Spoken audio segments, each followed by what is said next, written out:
आप गलती से गेम में एक ब्लैकस्मिथ एनपीसी बन जाते हैं और आप अपनी स्मिथी से बाहर भी नहीं जा सकते। लेकिन जल्द ही आपको एनपीसी होने के फायदे पता चल जाते हैं। हथियार और गियर बेचने से मिलने वाला सारा पैसा आपको तो मिलता ही है। साथ ही आप प्लेयर्स को परेशान करने के लिए बेहद मुश्किल क्वेस्ट्स भी दे सकते हैं। लेकिन जब प्लेयर्स आपको कमज़ोर समझते हैं, आप एक ही पंच में वर्ल्ड क्लास बॉस को मार गिराते हैं। ये सब इसलिए शुरू हुआ क्योंकि इस रेवोल्यूशनरी इमर्सिव वर्चुअल MMORPG के लॉन्च डे पर आपने अपने कैरेक्टर का नाम एक एनपीसी जैसा ही रख दिया था। आप रहस्यमयी तरीके से स्टार्टर विलेज के ब्लैकस्मिथ बन गए। अभी आप अपनी कैरेक्टर शीट को घूर रहे हैं, जहां हर स्टार्ट सिर्फ एक है और आप घबरा रहे हैं। तभी लोन वॉन्डरर नाम का एक प्लेयर आपके पास दौड़ कर आता है। हे, कोई क्वेस्ट है क्या? आप अपने सामने क्वेस्ट पैनल पर नज़र डालते हैं और रैंडमली एक चुन लेते हैं। जाओ, मेरे लिए 5 रैबिट पेल्स लेकर आओ। बस यही? लोन वॉन्डरर स्टैचू बन जाता है, सोचते हुए क्या बेसिक क्वेस्ट है। तो फिर तुम्हें और क्या चाहिए? ऐसा करते हैं, तुम जाकर विलेज चीफ को मार दो, मैं तुम्हें कुछ बढ़ा दूंगा। ये तो पागलपन है। लोन वॉन्डरर हैरान रह जाता है। स्टार्टर विलेज में इतनी इंटेंस शुरुआत, सीधे चीफ को ही मार दो। क्या आप एक एस रैंक क्वेस्ट जारी करना चाहते हैं? एमरल्ड वैली स्टार्टर विलेज के चीफ को खत्म करो। सिस्टम का प्रॉम्प्ट सुनकर आप भी कंफ्यूज हो जाते हैं। ये क्या है? मैं तो बस मजाक कर रहा था, भूल जाओ जो सुना। आप उस हैरान लोन वॉन्डरर को वहां से भेज देते हैं। तभी एक और प्लेयर दौड़ कर आता है, एक लकड़ी की तलवार खरीदने। आप आराम से एक उठाकर उसे दे देते हैं। तुरंत सिक्कों की आवाज आती है। आप देखते हैं कि आपकी पहले से खाली इन्वेंट्री में अब 30 कॉपर कॉइन्स हैं। हे भगवान, आप जानते हैं कि इस गेम में एक कॉपर कॉइन $1 के बराबर है। मैं अपने हथियार खरीदने के लिए इतने बेवकूफ़ कहाँ से लाऊंगा? आप दुकान के दरवाजे पर गहरी सोच में खड़े हैं जब आप चिंता कर रहे होते हैं। लोन वॉन्डरर, जिसने पहले क्वेस्ट लिया था, वापस आ जाता है। मास्टर मार्क, मैं वापस आ गया। ये रहे वो 5 रैबिट पेल्ट्स जो आपको चाहिए थे। आप उसे आराम से एक टूटी हुई लकड़ी की चड़ी दे देते हैं, जिसकी अटैक पावर सिर्फ 0.5% है। क्वेस्ट रिवॉर्ड के तौर पर क्वेस्ट रिवॉर्ड पाकर लोन वॉन्डरर बहुत खुश हो जाता है, खासकर उसकी ज़बरदस्त अटैक पावर से। मास्टर मार्क, आप ठीक नहीं लग रहे। क्या कोई बात परेशान कर रही है? चिंता मत कीजिए, मुझ पर छोड़ दीजिए। लोन वॉन्डरर को अब भी लगता है कि ये एनपीसी अजीब है। उसकी तारीफ करने से शायद कोई स्पेशल क्वेस्ट रिवॉर्ड मिल जाए। आपकी आंखें इधर उधर घूमती हैं और आप शांति से कहते हैं, क्या है ना, मेरी दुकान का काम आजकल ठीक नहीं चल रहा। देखो, ये सारे बढ़िया इक्विपमेंट जो मैं बेच नहीं पा रहा, ये मुझे मारे जा रहा है। सामने वाला हकलाते हुए कहता है, आपके हथियार ठीक हैं, बस वो बहुत महंगे हैं। ये सुनकर आप रुक जाते हैं। मैंने तो बस 10 गुना महंगा किया है। इस गांव को देखो, तुम्हें इससे बेहतर हथियार और कहाँ मिलेंगे? सिर्फ 30 कॉपर और तुम शिकायत कर रहे हो। इस खौफनाक अटैक पावर को देखो। जैसे ही वो खरीदने में हिचकिचाता है, आप कहते हैं, बस जाओ, तुम्हारी किस्मत में ये नहीं है। किस्मत सुनकर उसे लगता है कि उसने एक हिडन क्वेस्ट ट्रिगर कर दिया है और कहता है कि वो 30 कॉपर देने को तैयार है। जाहिर है, आपको लगता है कि ये काफी नहीं है। आखिरकार एक मुर्गी फंसाने के बाद आप इतने कम में कैसे मान सकते हैं? एक काम करते हैं, मैं ना चाहते हुए भी तुम्हें 10 बेच दूंगा, क्योंकि तुम्हारी किस्मत में यह है। मैं तुम्हें एक राज भी बताऊंगा। उसके पे करने के बाद आप अंदर ही अंदर झूम उठते हैं। आप क्वेस्ट इंटरफेस खोलते हैं और सफलतापूर्वक एक स्पेशल क्वेस्ट जारी करते हैं। खतरनाक खरगोश, 300 खरगोशों को हराओ। Quest reward 3000 experience points. 300? ये कोई आम जंगली खरगोश नहीं है, वो एक इंसान से आधे लंबे हैं। आप उसे फिर से हिचकिचाते हुए देखते हैं। आप तुरंत उसे जोश दिलाते हैं, ये कहकर कि इसके बाद और भी कुछ बड़ा इंतजार कर रहा है। तो वो खुशी से खरगोशों को मारने के लिए भाग जाता है। आप सोचते हैं कि आप एक ब्लैकस्मिथ हैं, तो आपको इक्विपमेंट बनाना आना चाहिए। आप आराम से एक लकड़ी की छड़ी उठाते हैं और उस पर हथौड़ा मारते हैं। क्राफ्टिंग सफल, एक्सपीरियंस मिला। हैरानी की बात है, ये इतना आसान है। आप 5 मिनट के अंदर स्टिक के स्टैट्स को आराम से बदल सकते हैं। आप अटैक पावर को 10 पॉइंट्स तक मैक्स कर देते हैं। कन्फर्म पर क्लिक करने के बाद टूटी हुई छड़ी एक खटक लकड़ी की रॉड में बदल जाती है, जिसकी अटैक पावर पूरे 10 है। हालांकि उसकी ड्यूरेबिलिटी सिर्फ 1 पॉइंट है। अगर कोई नॉर्मल प्लेयर ऐसी सैकड़ों छड़ियां ले जाए तो वो गेम की शुरुआत में बिल्कुल अमर हो जाएगा। मैं इतनी पावरफुल छड़ी के लिए सिर्फ 1 सिल्वर कॉइन ले रहा हूँ। सस्ता सौदा है ये। तभी एक और प्लेयर आता है। वो आपकी छड़ी के जबरदस्त स्टैट्स देखता है और उसे उठाने के लिए हाथ बढ़ाता है। आप उसका हाथ छटक देते हैं। खरीदना नहीं है तो हाथ मत लगाओ, ये पूरे एक सिल्वर कॉइन की है और इसकी ड्यूरेबिलिटी सिर्फ 1 पॉइंट है। अगर तुमने इसे घिस दिया तो मुझे पैसे कौन देगा? वो स्टैचू बन जाता है, सोचते हुए ये ब्लैकस्मिथ अजीब है, कहीं ये कोई हिडन क्वेस्ट तो नहीं? अमीर बाप का बेटा होने के नाते उसके लिए पैसा कोई बड़ी बात नहीं है, इसलिए वो शान से अपना हाथ हिलाता है। बस 1 सिल्वर कॉइन, जितनी भी हैं मैं सब ले लूंगा। हे भगवान, ये तो वेल है। हालांकि आप अंदर से बहुत खुश हैं, आप चेहरे पर गंभीरता बनाए रखते हैं। टोटल 40 हैं, 40 सिल्वर कॉइन्स लगेंगे। वो बिना हिचकिचाए पैसे दे देता है। वो ये तक पूछता है कि जाने से पहले और स्टॉक कब आएगा? आप उससे कहते हैं कि ये बनाना बहुत मुश्किल और दुर्लभ है, लेकिन असल में आप एक हथौड़े से एक बना सकते हैं। जैसे ही आप इक्विपमेंट बनाने में लगे होते हैं, वो लड़का जिसने अभी आपसे छड़ियां खरीदी थी, वो अपनी टीम को एक बॉस से लड़ने के लिए इकट्ठा कर रहा होता है। फर्स्ट किल के लिए जा रहे हैं। अचानक एक सिस्टम अनाउंसमेंट गूंजती है। बधाई हो, एमरल्ड वैली स्टार्टर विलेज के प्लेयर डस्क प्लेट की टीम को रीजन के level 3 boss Silver Fang Wolf Lord का फर्स्ट किल हासिल करने के लिए। टीम के सभी मेंबर्स को 5 फ्री एट्रीब्यूट पॉइंट्स मिलते हैं। डस्क, ब्लेड, ये वही लड़का नहीं जिसने अभी चड़ियां खरीदी थी? आपको थका हुआ महसूस होता है और ज्यादा पैसे लेने चाहिए थे।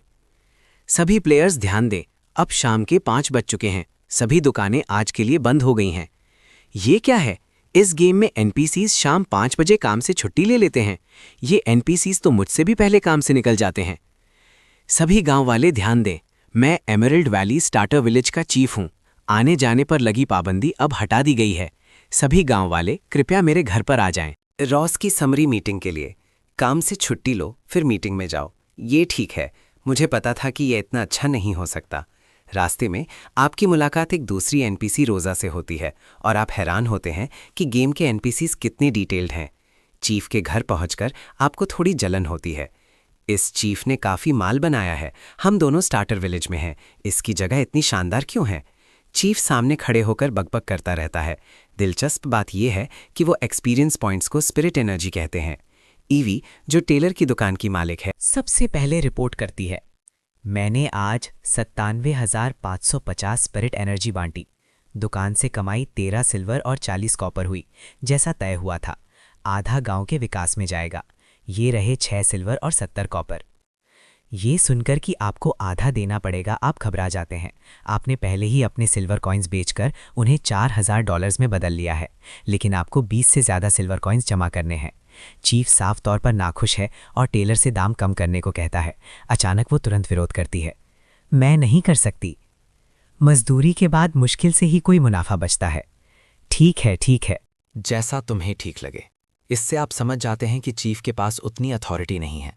सब बारी बारी से रिपोर्ट करते हैं और आखिर में आपकी बारी आती है। आप घबराते हुए कहते हैं, मैंने आज 98,810 स्पिरिट एनर्जी बांटी, दुकान से कमाई 1 सिल्वर और 20 कॉपर। सब आपको हैरानी से घूरने लगते हैं। तुमने पूरे दिन में बस इतना ही कमाया? आपने पूरी तरह से हार मान ली है। आप वैसे भी इतना नहीं दे सकते, इससे अच्छा तो कोई भी नंबर बोल दो। चीफ आंखें भरता है। तुम्हारी समस्या भी ईवी जैसी ही है। तुम्हारे दाम बहुत ज़्यादा है और तुम क्वेस्ट रिवॉर्ड्स में बेसिक हथियार दे रहे हो। वापस जाकर दाम कम करने के बारे में सोचो। 1 पैसा भी कम नहीं कर सकता। मुझे रिपोर्ट पूरी करने दो। अजीब बात है, कोई भी आपकी कमाई के आंकड़ों पर सवाल नहीं उठाता। लगता है आप कुछ भी रिपोर्ट कर सकते हैं। मीटिंग के बाद सब अपने घर चले जाते हैं। स्मिथी में वापस आकर आप लॉग ऑफ करते हैं। अचानक सब कुछ अंधेरा हो जाता है। आपको सबसे पहले भूख, चक्कर और कमजोरी महसूस होती है। ये अजीब है। समय के हिसाब से मैं ज़्यादा से ज़्यादा 3 घंटे खेला हूँ। क्या ये गेम इतनी स्टैमिना खाता है? आप अपना फ़ोन निकालकर ऑफिशियल गेम फोरम चेक करते हैं और देखते हैं कि सब उसकी तारीफ कर रहे हैं। सब कहते हैं कि गेम खेलने से उनका शरीर और स्वस्थ हो जाता है। आप गेम का प्रमोशनल पेज खोलते हैं और एक छोटी सी लाइन पर ध्यान देते हैं। गेम में आपके एट्रीब्यूट्स आपके असली शरीर पर भी असर डालेंगे। गेम के स्टैट्स असली शरीर पर असर डाल रहे हैं। ये तो कमाल है, लेकिन अभी आपको बस चिल्लाने का मन कर रहा है। नॉर्मल प्लेयर्स की कैरेक्टर शीट 100 हेल्थ पॉइंट से शुरू होती है, लेकिन एक एनपीसी होने के नाते आपके पास सिर्फ 1 पॉइंट है। अब सबसे ज़रूरी काम है गेम में वापस जाना और अपने स्टैट्स बढ़ाना। आप वापस लॉगिन करके चेक करते हैं। एक्सपीरियंस बार अभी भी 47% पर है। खुशकिस्मती से शुरुआत में लेवल अप करना आसान है। आप स्टोरेज से 100 लकड़ी की चड़ियाँ निकालते हैं, अपना हथौड़ा पकड़ते हैं और उन्हें पीटना शुरू कर देते हैं। 10 मिनट से ज़्यादा के बाद एक्सपीरियंस बार पूरा भर जाता है। बधाई हो, आपने लेवल अप कर लिया है। आपको 10 फ्री एट्रीब्यूट पॉइंट्स मिले हैं। आप सारे पॉइंट्स कॉन्स्टिट्यूशन में डाल देते हैं। आखिरकार एक हेल्थ पॉइंट से 101 पर पहुंच गए। अब जान का खतरा नहीं होना चाहिए। फिर आपकी कैरेक्टर में गड़बड़ी पाई गई है। सिस्टम जांच कर रहा है। कृपया इंतजार करें। आपकी कैरेक्टर में क्रिएशन के दौरान गड़बड़ियों के कारण सिस्टम रिव्यू के बाद आपको 2 विकल्प दिए जाते हैं। पहला विकल्प, इस कैरेक्टर को डिलीट कर दें, आपको एक नया कैरेक्टर बनाने का मौका मिलेगा। दूसरा विकल्प, इस कैरेक्टर के साथ खेलना जारी रखें, लेकिन इसके आने जाने की पाबंदियों को देखते हुए सिस्टम आपको 2 मुआवजे देगा। आप बिना सोचे दूसरा विकल्प चुनते हैं। 1. प्लेयर बनने से बेहतर है एक खास एनपीसी बनना।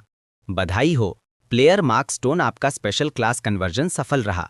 मुआवजा 1, आने जाने की पाबंदियां हटा दी गई हैं, आप किसी भी एरिया में घूम सकते हैं।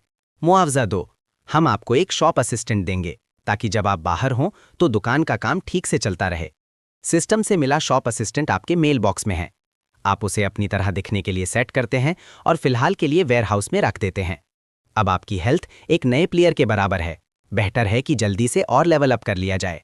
आप और 100 घटक लकड़ी की रॉड्स बनाते हैं, लेकिन एक्सपीरियंस बार सिर्फ चौथाई ही भरता है। बहुत धीरे है। आप कई मटेरियल्स को मिलाकर क्राफ्ट करने की कोशिश करते हैं। स्कल क्रशर हैमर, क्राफ्टिंग सफल। अटैक पावर 10 पॉइंट्स तक पहुंच जाती है और ड्यूरेबिलिटी भी 100 पॉइंट्स है। आप इस गधा की कीमत, जो 100 कॉपर की है, 25 सिल्वर कॉइन्स रखते हैं। ये तो लूट है। आप सफलतापूर्वक 5 और बनाते हैं, जिससे आपका लेवल 3 हो जाता है। इस बार आप दूसरे बेस स्टैट्स बढ़ाने का फैसला करते हैं। आखिरकार आप लॉग ऑफ कर सकते हैं। इस बार काफी बेहतर लग रहा है। आप फोरम चेक करते हैं। कुछ और खबरों के लिए अचानक आपको एक बड़ा सा टाइटल दिखता है, हिडन क्वेस्ट गाइड। शायद इसे खोजने वाला पहला शख्स। पोस्टर की आईडी है लोन वॉन्डरर। ये वही लड़का नहीं है जिसे मैंने 300 खरगोश मारने के लिए बेवकूफ़ बनाया था। देखता हूं ये बच्चा मेरी पीठ पीछे क्या कह रहा है। मुझे एमरल्ड वैली स्टार्टर विलेज के ब्लैकस्मिथ मार्क से एक हिडन क्वेस्ट मिला। रात भर की कड़ी लड़ाई के बाद मैंने सफलतापूर्वक 300 खरगोशों को मार दिया। ब्लैकस्मिथ मार्क ने क्वेस्ट देने से पहले मुझे 10 हथियार खरीदवाए। पहले तो मुझे लगा कि ये एनपीसी मुझे ठग रहा है, लेकिन बाद में मुझे पता चला कि मैं गलत था। इन 10 हथियारों की ड्यूरेबिलिटी ठीक 300 खरगोशों को मारने के लिए काफ़ी थी। इसका मतलब ब्लैकस्मिथ मार्क ने ये शुरू से ही कैलकुलेट कर लिया था। जैसे ही मैंने आखिरी खरगोश को मारा, एक बोलने वाला खरगोश अचानक आ गया और उसने एक क्वेस्ट दिया कि मैं पता लगाऊं कि उनकी ब्लैकस्मिथ मार्क से क्या दुश्मनी है। भाइयों, क्या किसी ने किसी जंगली मॉन्स्टर को प्लेयर्स को क्वेस्ट देते देखा है? ये मुझसे जवाब मांग रहा है। मैं तो बस उसके लिए चीज़ें मुश्किल करना चाहता था। खैर, जो भी हो, मैं इसे कल निपटूंगा। अगले दिन जैसे ही आप लॉगिन करते हैं, आप देखते हैं कि बाहर शोर हो रहा है। दरवाज़ा खोलने पर आपको लोन वॉन्डरर जोश में चिल्लाते हुए दिखता है। क्या तुम्हें इतनी सुबह यहाँ आने की ज़रूरत थी? आपके बोलने से पहले ही प्लेयर्स की भीड़ दुकान में घुस जाती है। आपने सोचा नहीं था कि कल की पोस्ट इतने सारे लोगों को खींच लेगी। छोड़ो उन्हें, तुम यहाँ क्वेस्ट पूरा करने आए हो ना? हाँ, हो गया मास्टर मार्क। कल जब मैं गांव के बाहर खरगोशों का शिकार कर रहा था, एक बोलने वाला खरगोश अचानक पास आया। था है ना? आप आराम से क्वेस्ट कंफर्मेशन पर क्लिक करते हैं और देखते हैं कि लोन वॉन्डरर सुनहरी रोशनी से चमक उठता है। सीधे लेवल 5 से लेवल 7 पर पहुंच गया। लोन वॉन्डरर अंदर ही अंदर खुश हो जाता है। आप एक रहस्यमयी अंदाज अपनाते हैं। वो खरगोश बहुत चालाक हैं। उन्होंने जो क्वेस्ट तुम्हें दिया है वो तो बस पहला कदम है। आखिर में वो तुमसे गांव वालों और तुम्हारे जैसे लोगों को मरवाएंगे ताकि वो एमरल्ड वैली स्टार्टर विलेज पर कब्जा कर सकें। तुम नहीं चाहोगे कि आने वाले ट्रैवलर्स एक ऐसी जगह पर स्पॉन हो जहां खरगोश मॉन्स्टर्स का राज हो। इंसानियत की खातिर इसे छोड़ दो। लोन वॉन्डरर के माथे पर ठंडा पसीना आ जाता है। उसके पीछे खड़े प्लेयर्स भी उतने ही हैरान दिखते हैं। किसे पता था कि एक मामूली स्टार्टर विलेज में इतना डरावना क्वेस्ट भी हो सकता है। लेकिन ये क्वेस्ट आसानी से नहीं मिला था। अफसोस करने की ज़रूरत नहीं है, मैं इसकी भरपाई ज़रूर करूँगा। यहाँ देखो, एक शानदार अंदाज में आप इटर्नल ओथ निकालते हैं। ये वो अल्टीमेट हथियार है जिसे आपने एक तलवार और धनुष को एक साथ 18 बार पीटकर बनाया है। Attack power 0.1%। स्पेशल इफेक्ट, इसे पहनने से अटैक 100% कम हो जाता है। ये हथियार भी है? ये कैसी बेकार चीज है, बिल्कुल कचरा। लोन वॉन्डरर स्टैचू बन जाता है। सच कहूं तो पहली नजर में ये हथियार कचरा है, दूसरी नजर में अब भी कचरा। अटैक पावर तो बिल्कुल भी नहीं है और इसकी कीमत 99 गोल्ड, 99 सिल्वर, 99 कॉपर। डिस्क्रिप्शन, इसे पहनने से दो लोगों के बीच कोई नुकसान नहीं होगा, सिर्फ प्यार होगा। क्या ये मेरे लिए तोहफा है? अच्छा ठीक है, मैं इसे यादगार के तौर पर रख लूंगा। वो उसे लेने के लिए हाथ बढ़ाने ही वाला होता है, आप उसका हाथ झटक देते हैं। हाँ, ये तुम्हारे लिए ही है। लेकिन मैं तुम्हें हथियार नहीं दे रहा, मैं तुम्हें ये कूपन दे रहा हूं। इस कूपन से तुम इसे 99 सिल्वर और 99 कॉपर में खरीद सकते हो। तो फिर मुझे ये नहीं चाहिए। क्या ये कूपन दोबारा बेचा जा सकता है? आप ऊपर देखते हैं और पाते हैं कि ये डस्क ब्लेड है जिसने फर्स्ट किल किया था। हाँ बिल्कुल, हालांकि ये हथियार उतना अच्छा नहीं है, ये गर्लफ्रेंड के लिए एक अच्छा तोहफा होगा। मैं ये कूपन 10 सिल्वर में खरीदूंगा। तभी आयरन माउंटेन नाम का एक 2 मीटर लंबा आदमी मुस्कुराते हुए बीच में कूद जाता है। वो कहता है, मैं 15 सिल्वर दूंगा। डस्क ब्लेड भी पीछे हटने को तैयार नहीं है। दोनों बोली लगाना शुरू कर देते हैं। वो 80 सिल्वर तक बोली लगाते हैं। लोन वॉन्डरर का चेहरा मुस्कुराहट से फटने वाला है। ये तो मुफ्त का पैसा है। तभी वो देखता है कि आप आंखें बंद करके बैठे हैं, बिल्कुल बेपरवाह। लेकिन वो ये नहीं जानता कि आप चुपके से स्कल क्रशर हैमर की कीमत बदल रहे हैं। हम बाहर हैं। डस्क ब्लेड गुस्से से नाक से कोड़ता है और अपनी टीम के साथ चला जाता है। आयरन माउंटेन पीछे से उन पर ताना मारता है, फिर लोन वॉन्डरर के हाथ में 80 सिल्वर थमा देता है। मास्टर, ये रहा कूपन। तो सबके सामने आप 99 गोल्ड मिटा देते हैं और आयरन माउंटेन को ट्रेड के लिए बुलाते हैं। आयरन माउंटेन और डस्क ब्लेड दोनों हैरान रह जाते हैं। आप उन दोनों हैरान प्लेयर्स को नज़रअंदाज करते हैं और स्कल क्रशर हैमर को डिस्प्ले करते हैं, जिसकी कीमत अब 30 सिल्वर है। सब चिल्ला उठते हैं, ये हथियार तो जबरदस्त है। ये जल्दी से बिक जाता है। आप अपनी थैली में 3 चमकदार सोने के सिक्के और सिल्वर और कॉपर के सिक्कों की ढेर को देखते हैं। आप बड़ी मुश्किल से अपनी हंसी रोक पाते हैं। आप 100 से ज्यादा घटक लकड़ी की रॉड्स निकालते हैं। स्टोरेज में से हर एक की कीमत 1 सिल्वर कॉइन है। आपके आसपास के लोग पागलपन से चिल्ला रहे हैं। जल्द ही स्कैल्पर्स भी आ जाते हैं। थोड़ी देर बाद दुकान शांत हो जाती है। आप देखते हैं कि लोन वॉन्डरर अभी भी दुकान में है। मैं आपसे पूछना चाहता हूं कि क्या आपको कुछ और काम करवाना है? आप एक पल के लिए सोचते हैं और उसका इस्तेमाल करने का फैसला करते हैं। पहले जाकर मेरे लिए 300 आयरन और इकट्ठा करो। आप जल्दी से क्वेस्ट बनाते हैं और उसे दे देते हैं, तो लोन वॉन्डरर खुशी से माइनिंग करने के लिए भाग जाता है। आपका ब्लैकस्मिथ लेवल अब 3 है। आप स्किल पैनल चेक करते हैं और एक साथ 2 आइटम्स क्राफ्ट करना और इक्विपमेंट एनहांसमेंट सेलेक्ट करते हैं। एनहांसमेंट तो साफ है, अपनी किस्मत पर भरोसा रखो। भला गेम में कोई एनहांसमेंट कैसे फेल कर सकता है?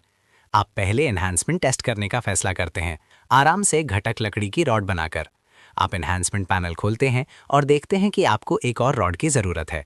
हथौड़ा गिरता है। घटक लकड़ी की रॉड +1। अटैक सिर्फ 1 पॉइंट बढ़ा। आप +5 तक एनहांस करते रहते हैं। अटैक 25 तक पहुंच जाता है। लगातार 5 बार सफल। ये तो बहुत आसान है। आप फिर से हथौड़ा घुमाते हैं। इस बार वो टूट जाता है। डैम, पूरी तरह से गया, कुछ भी वापस नहीं मिला। आप एक्सपीरियंस बार चेक करते हैं, फिर से लेवल अप होने वाला है। एनहांसमेंट से अच्छा एक्सपीरियंस मिलता है। स्मिथी तुरंत जोरों से हथौड़े पीटने की आवाज से भर जाती है। इस बीच लोन वॉन्डरर, जिसे आपने आयरन और माइन करने भेजा था, का दिमाग खराब होने वाला है। ये चीज इतनी भारी है और बैग में इतनी जगह लेती है। क्वेस्ट देते वक्त आपने जाहिर है ये नहीं सोचा था। आम प्लेयर्स के विपरीत आपके बैग की वेट कैपेसिटी अनलिमिटेड। बधाई हो, प्लेयर मार्क स्टोन आपका लेवल अप हो गया है। आपको एक स्किल पॉइंट मिला है। आप उसे 100 में से एक इक्विपमेंट मास्टरवर्क होना ही चाहिए में डाल देते हैं। इस बीच स्टार्टर विलेज में अफरा तफरी मच गई है। पता चलता है कि डस्क ब्लेड और आयरन माउंटेन एक बॉस के लिए लड़ रहे हैं। हालात बिल्कुल बेकाबू हैं। मैं एक माइनर हूँ, मेरी माइनिंग स्किल्स तगड़ी हैं। लोन वॉन्डरर खुशी से स्टार्टर विलेज की तरफ वापस जाता है। मास्टर मार्क, मैंने आपका क्वेस्ट पूरा कर दिया। ये रहे 300 आयरन और। आप देखने के लिए मुड़ते हैं। असल ने ये क्वेस्ट देने के बाद आपको समस्या का एहसास होता है। आम प्लेयर्स 20 या 30 ओवर के साथ मुश्किल से ही हिल पाते हैं। फिर भी वो असल में सब एक साथ वापस ले आया। मास्टर मार्क, आपने तो ये राज छिपा कर रखा था। वैसे मैं सोच रहा था कि मैं इतना सारा आयरन और कैसे ले जाऊंगा। आखिर में जब मैं ओर से दब गया था और रेंग भी नहीं पा रहा था, मुझे एक आइटम मिला। मेहनत का इनाम, unlimited wait capacity, 30 bag slots. मेहनत का इनाम, कैसी किस्मत है इस लड़के की। लोन वॉन्डरर को भेजने के बाद आप काम से छुट्टी लेते हैं, फिर स्टोरेज से शॉप असिस्टेंट को निकालते हैं, उसके फीचर्स चेक करते हैं। अपग्रेड करने के लिए 10,000 एक्सपीरियंस चाहिए। आप टेस्ट करने के लिए मटेरियल्स लाते हैं। Crafting time 30 seconds. Shop assistant को 1 एक्सपीरियंस मिलता है। फिलहाल के लिए काम चल जाएगा। आप ऑटो क्राफ्ट की क्वांटिटी सेट करते हैं। आप दुकान बंद करके स्टार्टर विलेज की मीटिंग के लिए निकल जाते हैं। आज की मीटिंग बेहद छोटी है। चीफ रोजा से हमेशा की तरह कमाई रिपोर्ट करवाता है। फिर तुम्हारी बारी है मार्क, आज चीजें कैसी रहीं? फिर से पैसे देने का समय आ गया। हालांकि आप इससे नाखुश हैं, आप फिर भी अपनी इन्वेंट्री से पैसों का एक बैग निकालते हैं। आज पूरे 1 लाख स्पिरिट एनर्जी इस्तेमाल हो गए। दुकान ने 42 सिल्वर और 40 कॉपर कमाए।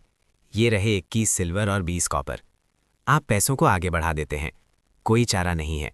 आज दुकान पर इतने सारे लोगों के होते हुए सिर्फ कुछ दर्जन कॉपर देना साफ तौर पर गलत लगता। मीटिंग खत्म होने के बाद आप स्मिथी वापस आते हैं और बेडरूम में जाते हैं। आप तुरंत लॉग ऑफ कर देते हैं। गेम पॉड से बाहर निकलकर आप अंगड़ाई लेते हैं। आप 10 घंटे से ज्यादा से खेल रहे हैं। लेकिन आप अब भी काफी अच्छा महसूस कर रहे हैं। आप अपने फोन के मैसेजेस चेक करते हैं। आज 4 गोल्ड कॉइन्स बेचे गए। फीस के बाद $47,000 से ज्यादा जमा हुए। आपका बैंक बैलेंस अब $1,20,000 से ज्यादा हो गया है। किसी ऐसे इंसान के लिए जो गेम में ग्राइंड करके पैसे कमाता है, ये बहुत बड़ी बात है। इन 2 दिनों की कमाई के हिसाब से 1 या 2 महीने मेहनत करो और आप शायद सिल्वर मेपल सिटी में एक घर खरीद सकते हैं। अगले दिन जब आप दुकान खोलते हैं, आप जानते हैं कि आज का दिन भी व्यस्त रहेगा। बाहर शांति से लाइन में इंतजार करने वाले ज्यादा लोग नहीं हैं। क्योंकि पीछे सभी लड़ रहे हैं। कल के मुकाबले आज की लड़ाइयां और भी ज्यादा घमासान लग रही हैं। आयरन माउंटेन और डस्क ब्लेड रिस्पॉन एरिया में खड़े हैं। वो आधे घंटे से ऑनलाइन है, लेकिन बाहर बहुत से लोग उन्हें देख रहे हैं। वो बिल्कुल भी बाहर नहीं निकल सकते। जब 2 बिल्लियां लड़ती हैं तो बंदर को फायदा होता है। हम 1 दिन और 1 रात से लड़ रहे हैं। आगे बढ़ने का कोई फायदा नहीं। हम लड़ाई रोक सकते हैं, लेकिन हमें कुछ सीमाएं तय करनी होंगी। डस्क ब्लेड को मैसेज मिलता है, वो भी एमरल्ड वैली स्टार्टर विलेज के प्लेयर्स के बीच मुस्कुराता है। पहली बड़ी लड़ाई खत्म होती है। इसके बाद शॉपिंग की धूम मच जाती है। मास्टर मार्क, आपके पास और क्या है? तुम देर से आए हो, बस यही बचा है। आप आराम से 28 पत्थर के हथियार निकालते हैं। ठीक है, हम सब ले लेंगे।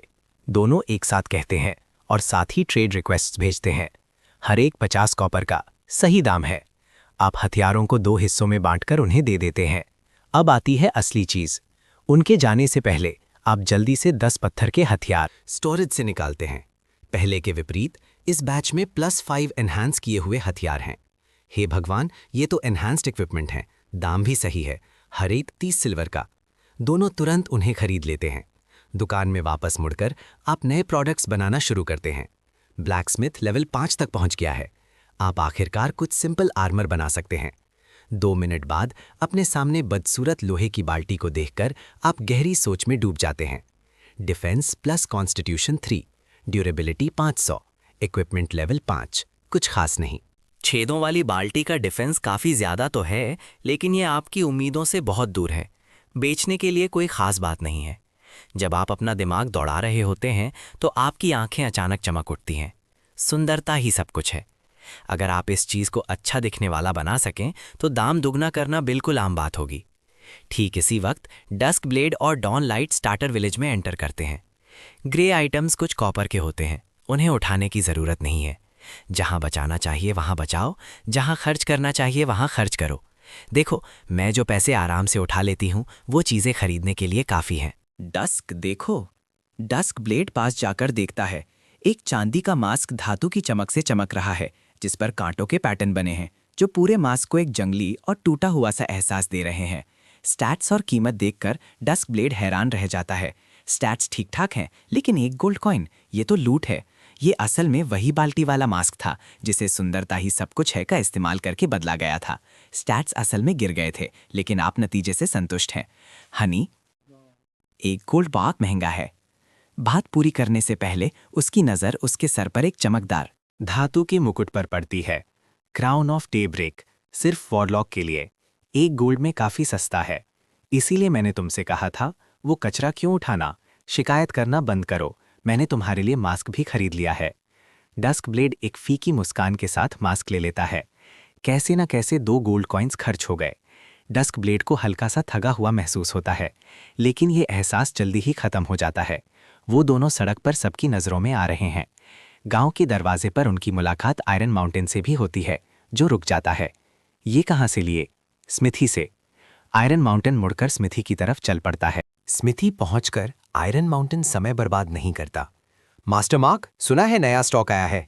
हाँ, कुछ नए आइटम्स हैं। आप टेबल पर रखे 4 हेलमेट्स की तरफ इशारा करते हैं।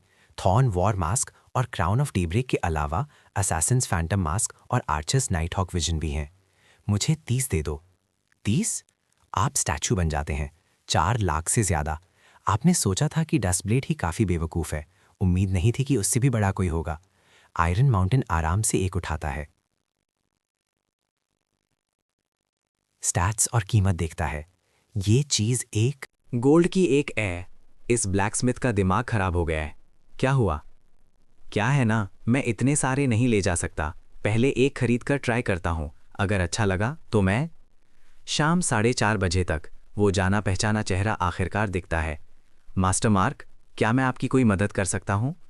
हाँ, जाओ मेरे लिए 500 और आयरन और खोद कर लाओ। लोन वॉन्डरर मुस्कुराता है, क्वेस्ट एक्सेप्ट करता है, फिर तुरंत उसे पूरा कर देता है। तुरंत 2000 एक्सपीरियंस पॉइंट्स मिल जाते हैं। और चाहिए? बस बताओ आपके पास कितने हैं। 1000 और। तुम पागल हो? अचानक एक सिस्टम अनाउंसमेंट सुनाई देती है। प्लेयर लोन वॉन्डरर सबसे पहले लेवल 10 पर पहुंचा है। उसे स्पेशल टाइटल ट्रेल ब्लेजर मिला है। क्योंकि एमरल्ड वैली स्टार्टर विलेज में एक प्लेयर लेवल 10 पर पहुंच गया है, इसलिए ट्रायल रेल्म सिस्टम अब एक्टिवेट हो गया है। डैम, कोई पहले ही लेवल 10 पर पहुंच गया। जैसे ही सिस्टम ट्रायल रेल्म एक्टिवेशन का अनाउंसमेंट करता है, आपको एक और मैसेज मिलता है। सभी गांव वाले ध्यान दें, ट्रायल रेल्म सिस्टम एक्टिवेट हो गया है। सभी गांव वालों को ट्रायल रेल्म बनाने का अधिकार दिया गया है। अपना खुद का डंजन बनाएं। ये मैसेज देखकर आपका दिमाग कुछ सेकंड्स के लिए सुन्न हो जाता है। दिलचस्प है, लेकिन ज्यादा नहीं। सारे रिवॉर्ड्स प्लेयर्स को मिलेंगे। क्या मैं बेकार में काम करूंगा? लगभग आखिर तक स्क्रॉल करने पर एक छोटी सी लाइन में लिखा है, कृपया डंजन की कठिनाई को ज्यादा से ज्यादा रखें। ट्रायल रेल्म में हर 100 प्लेयर डेथ्स पर आपके लाइफ स्पैन पॉइंट्स 1 से बढ़ जाएंगे। मरने पर गिरे आइटम्स भी आपके होंगे। आपका शरीर जोश से कांपने लगता है। अगर मीटिंग शुरू होने वाली ना होती तो आप डंजन बनाने में लग जाते। अब आप दुकान से निकलकर चीफ के घर जाते हैं। जैसे ही आप अंदर जाते हैं, आप सभी गांव वालों को खुशी से मुस्कुराते हुए देखते हैं। गांव के पहले लेवल 10 ट्रैवलर का आना सब आपकी वजह से है। सब तालियां बजाओ। सबने थोड़ी मेहनत की है। आखिरकार हम सब ने वो स्वर्गीय संदेश देखा था, लाइफ स्पैन सबके लिए ज़रूरी है। आप स्टैचू बन जाते हैं। फिर आपको एहसास होता है कि ये शायद एक स्टैट है। 10 मिनट बाद आप दुख के साथ 51 सिल्वर कॉइन्स दे देते हैं। मीटिंग के बाद आप घर लौटते हैं। आप स्टार्ट कंस्ट्रक्शन पर क्लिक करने से पहले ही उत्सुकता से ट्रायल रेल्म कंस्ट्रक्शन इंटरफेस खोलते हैं। अचानक एक औरत की आवाज़ आती है, मार्क। आप मुड़कर देखते हैं तो रोज़ा है। आप पलक झपकाते हैं, दिमाग तेजी से चलता है। तुम भी मुझे वीडियो बुलाते हो? मैं रोज़ा हूँ, गलती से बोल दिया। जब से वो ट्रैवलर्स आए हैं, तुम एक बार भी मुझसे मिलने नहीं आए। क्या तुम्हें कोई और पसंद आ गया है? वो मुकुट, लोगों ने उसके लिए पैसे दिए थे, क्या मैं मना कर सकता था? मुझे परवाह नहीं। उस वक्त मैंने तुम्हारे लिए उस बेवकूफ़ को मारने के लिए खरगोशों को लुभाया था। चाहे जो हो जाए, तुम्हें मेरे साथ रहना होगा। Oh my God! इससे पहले कि आप मेल बॉक्स इंटरफेस बंद कर पाते, आपको अपनी बाहों में कुछ नर्म सा महसूस होता है। फिर एक 1-on-1 मुकाबला शुरू हो जाता है। आखिरकार आधे घंटे के बाद मैं हार मानता हूं। आप गेम में वापस लॉगिन करते हैं। अब सबसे ज़रूरी काम यह है कि कल दुकान खुलने से पहले डंजन बन जाए। आप स्टार्ट कंस्ट्रक्शन पर क्लिक करते हैं और लगातार 9 घंटे काम करते हैं। आप उसका नाम रखते हैं एंडलेस कॉरिडोर। डंजन का एंट्रेंस सेट करते हैं। सब कुछ तैयार है। अगले दिन आप लॉगिन करते हैं। बिल्कुल हमेशा की तरह बाहर पहले से ही लोगों की भीड़ है।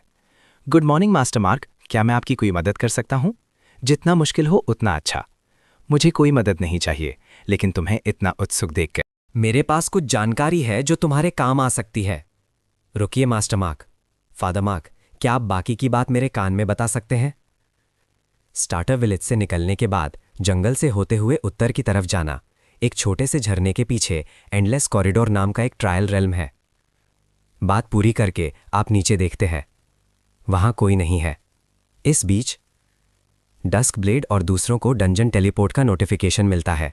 वो सीधे इंस्टेंस के अंदर प्रकट होते हैं। ये जगह थोड़ी डरावनी लग रही है, बस एक अजीब सा माहौल है।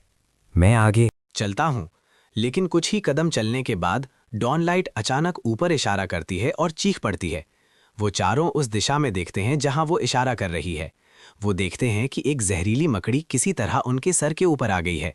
फैल्कन, उसे नीचे गिराओ। लगता है हमारे और उसके बीच कुछ है। मैं उसे बिल्कुल भी मार नहीं पा रहा हूं और लगता है वो भी मुझ पर हमला नहीं कर सकती।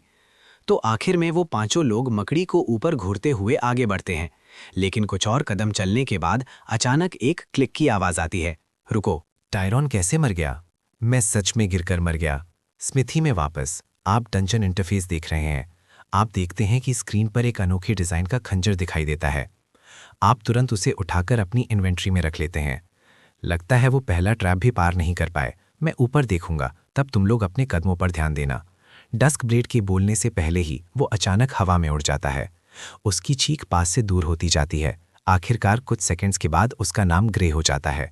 बाकी के तीन होश में आते हैं और नीचे देखते हैं। वो देखते हैं कि कोने में एक जंगली खरगोश छिपा हुआ है। साफ है, डस्क ब्लेड को उसी ने लात मारकर नीचे गिराया था। ये डंजन किसने डिजाइन किया है? कैसी बीमार मानसिकता है। एक और इक्विपमेंट गिरता है, एक आम कपड़े का आर्मर। आप उसे आराम से स्टोरेज में फेंक देते हैं। बाकी के तीन प्लेयर्स आगे बढ़ते हैं। संभल कर, यहाँ एक ट्रैप है। फैल्कन हल्के से उछलता है। फिर आगे से वूश की आवाज आती है। एक तीर सीधे उसकी तरफ उड़ता है। तीर फैल्कन को लगता है और उसे वापस वहीं धकेल देता है जहां से उसने शुरू किया था। अगले ही पल एक ट्रैप डोर खुलता है। फैल्कन बाहर हो जाता है। एक और गया। आप आराम से नाइट हॉक विजन उठा लेते हैं। बिना कुछ कहे आप उसे दोबारा बेचने के लिए लगा देते हैं।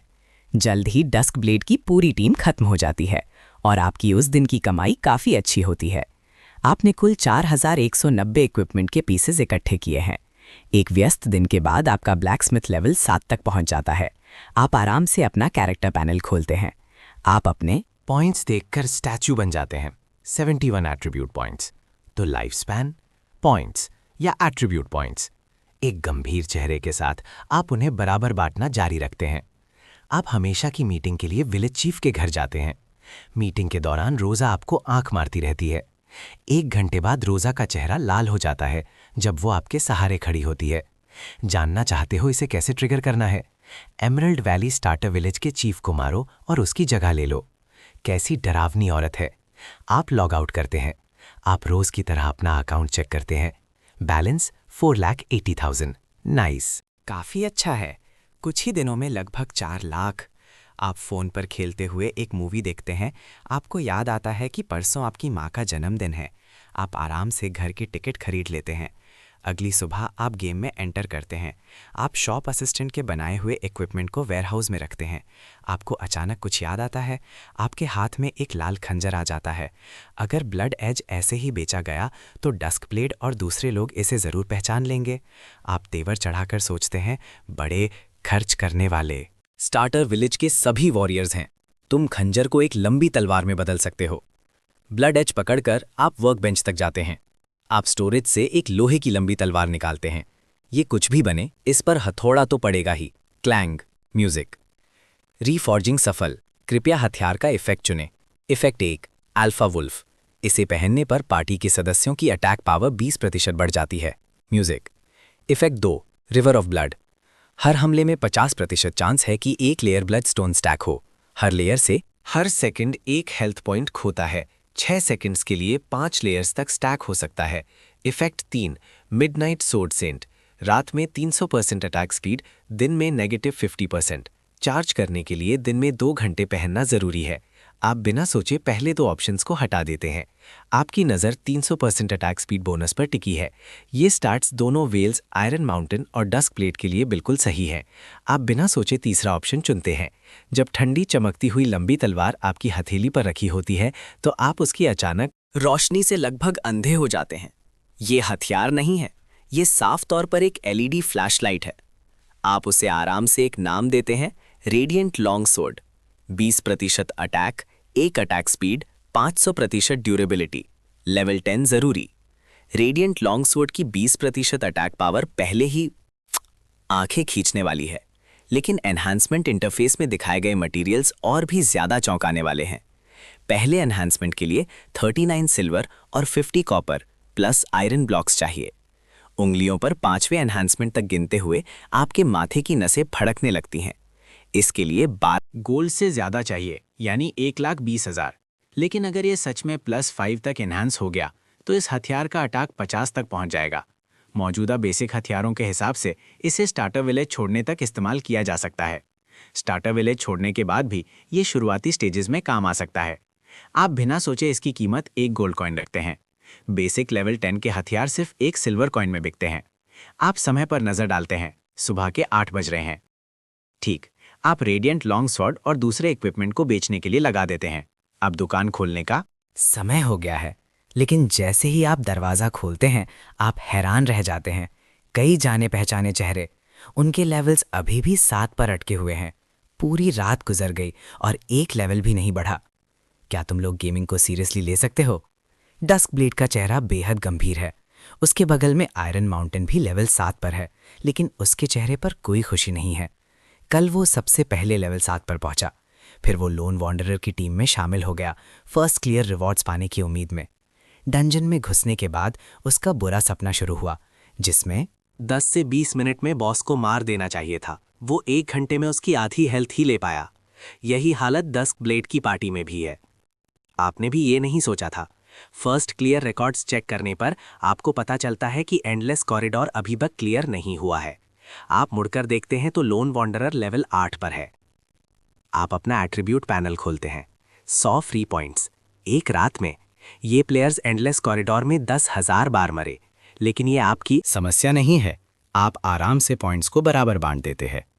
इन वेल्स के होते हुए भले ही वो लेवल 10 तक ना पहुंचे हों, ये आपके बिजनेस को प्रभावित नहीं करता।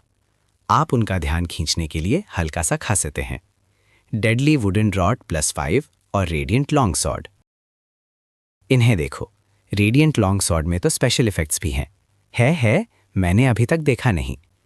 डस्क ब्लेड अभी भी स्पेशल इफेक्ट्स पढ़ रहा होता है जब हथियार आयरन माउंटेन की इन्वेंट्री में गायब हो जाता है।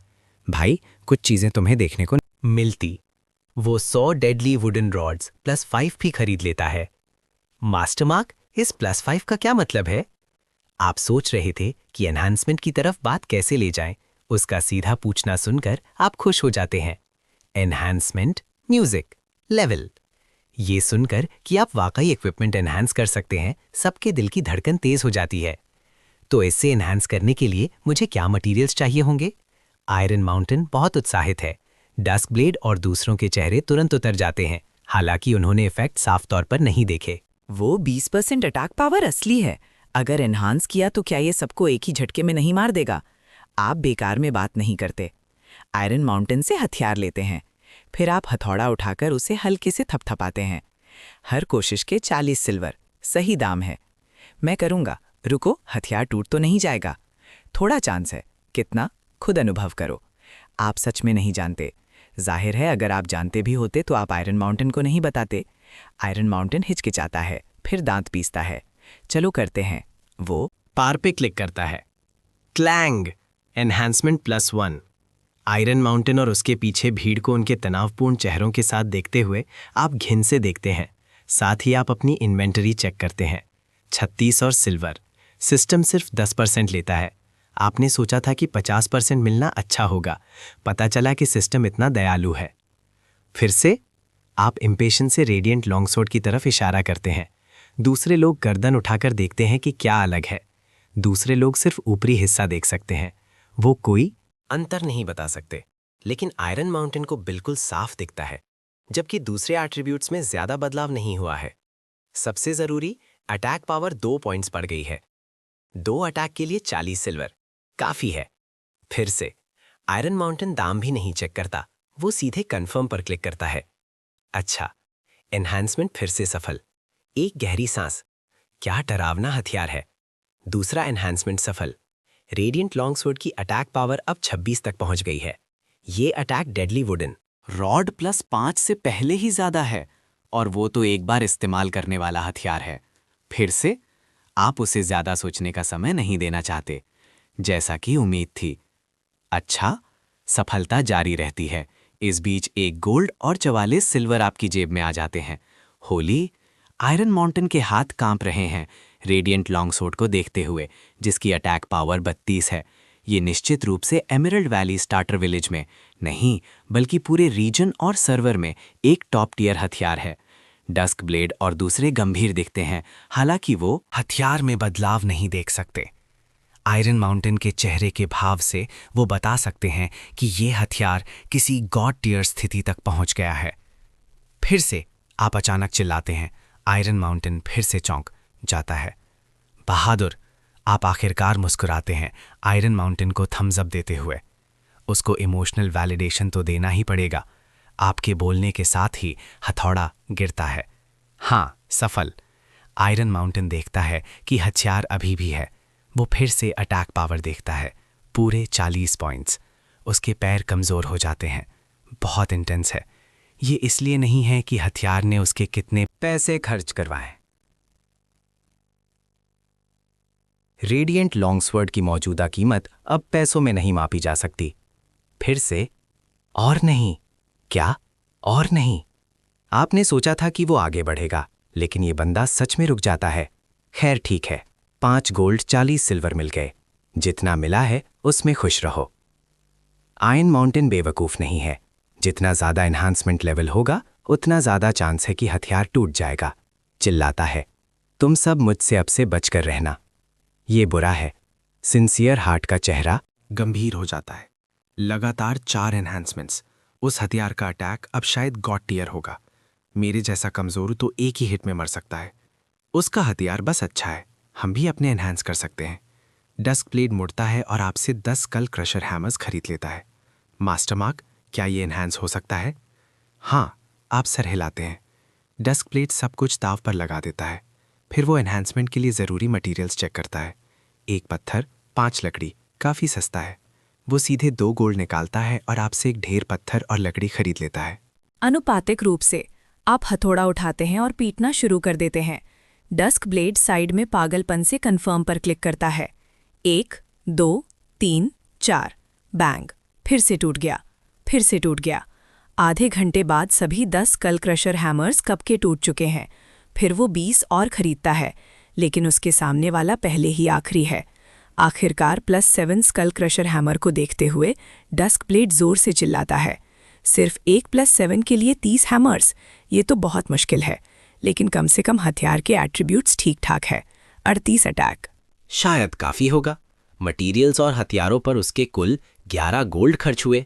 आज के एक्सचेंज रेट पर ये लाख 100 रुपए है।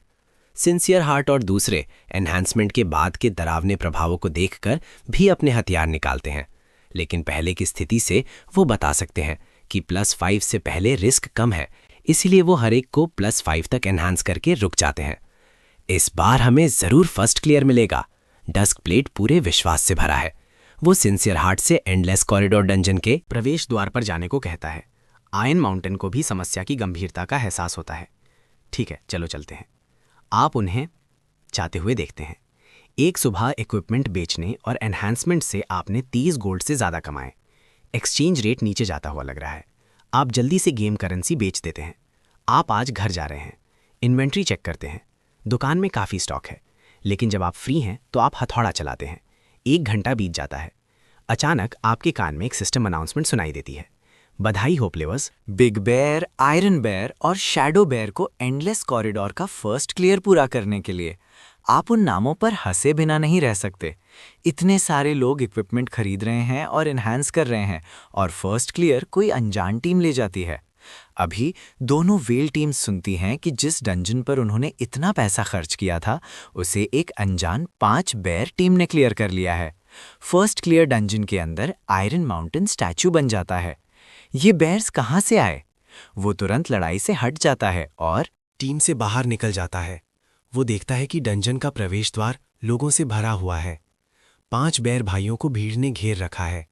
बिग बेर गर्व से भीड़ में खड़ा है। आयरन माउंटेन को निकलते देख वो ताना मारता है। गेमिंग स्किल और दिमाग से होती है, टीम कोऑर्डिनेशन से, ना कि इक्विपमेंट के लिए पैसे देकर जीतने से। भीड़ तुरंत चीयर करने लगती है, जाओ उसे मार दो। आयरन माउंटेन का चेहरा उतर जाता है। वो रेडिएंट लॉन्ग सोर्ड अपने बगल में अल्फा को दे देता है। अल्फा तुरंत उसे पहनकर भीड़ में घुस जाता है। कुछ सेकंड्स बाद एक भीड़ में दिखता है। बिग बेर तुरंत रिस्पॉन पॉइंट पर वापस लौट जाता है। आसपास के प्लेयर्स तुरंत चुप हो जाते हैं। इस वक्त स्मिथी में एक क्लैंग के साथ आप एक गहरी सांस लेते हैं। आखिरकार लेवल 9।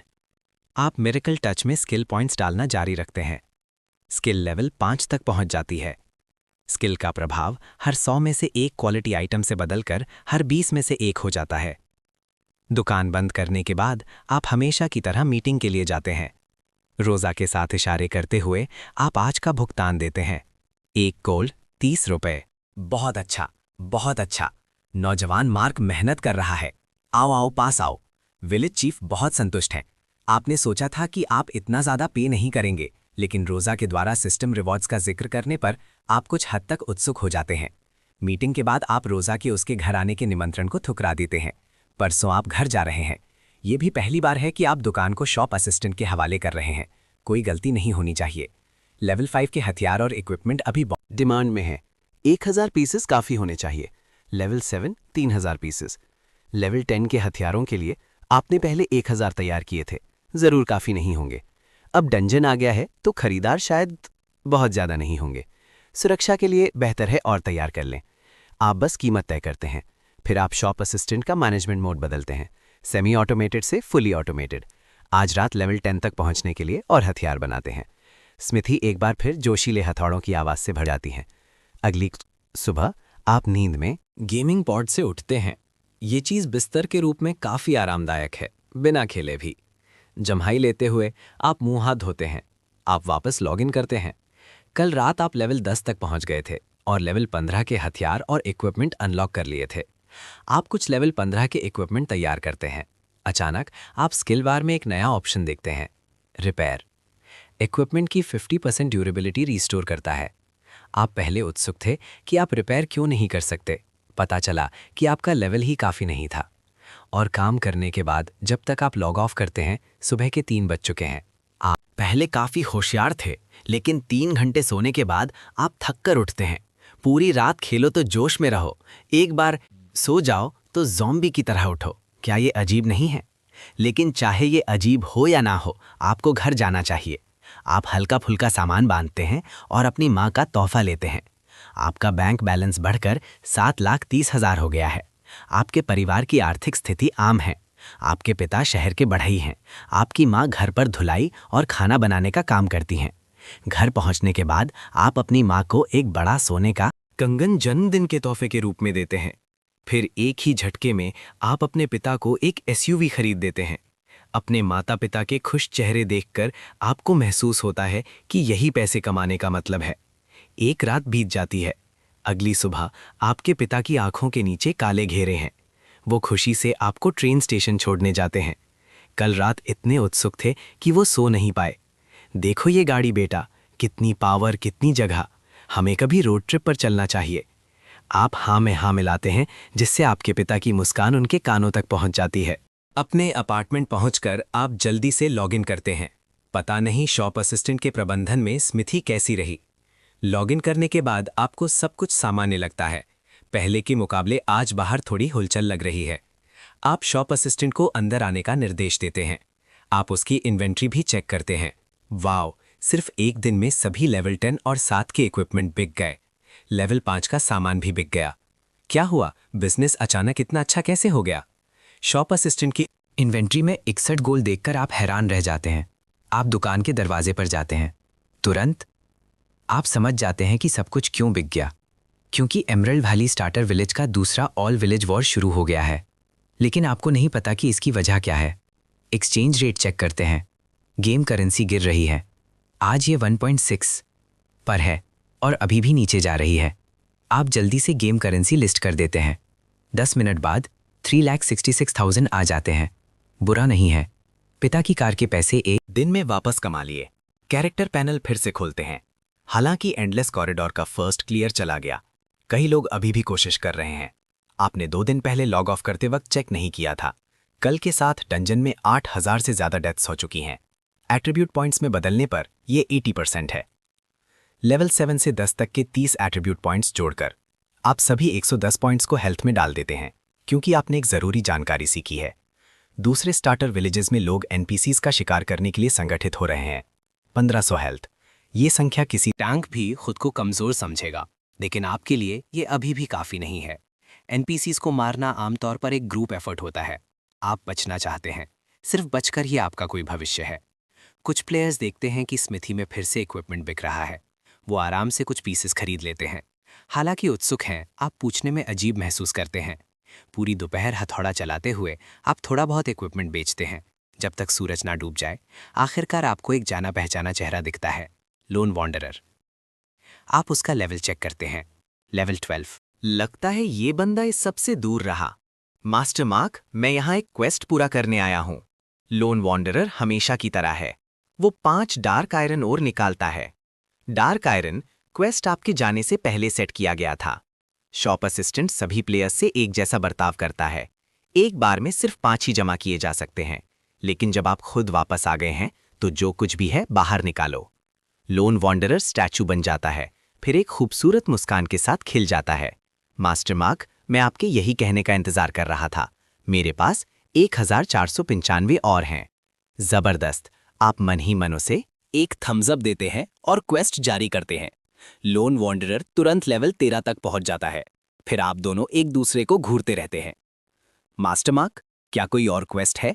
कुछ है जो आप कहना चाहते हैं? लोन वॉन्डरर उम्मीद से देखता है तो बस पूछने का तरीका नहीं समझ आ रहा। आपका दिमाग तेजी से दौड़ता है। फिर आप अचानक गंभीर हो जाते हैं। मौजूदा स्थिति के बारे में तुम क्या सोचते हो?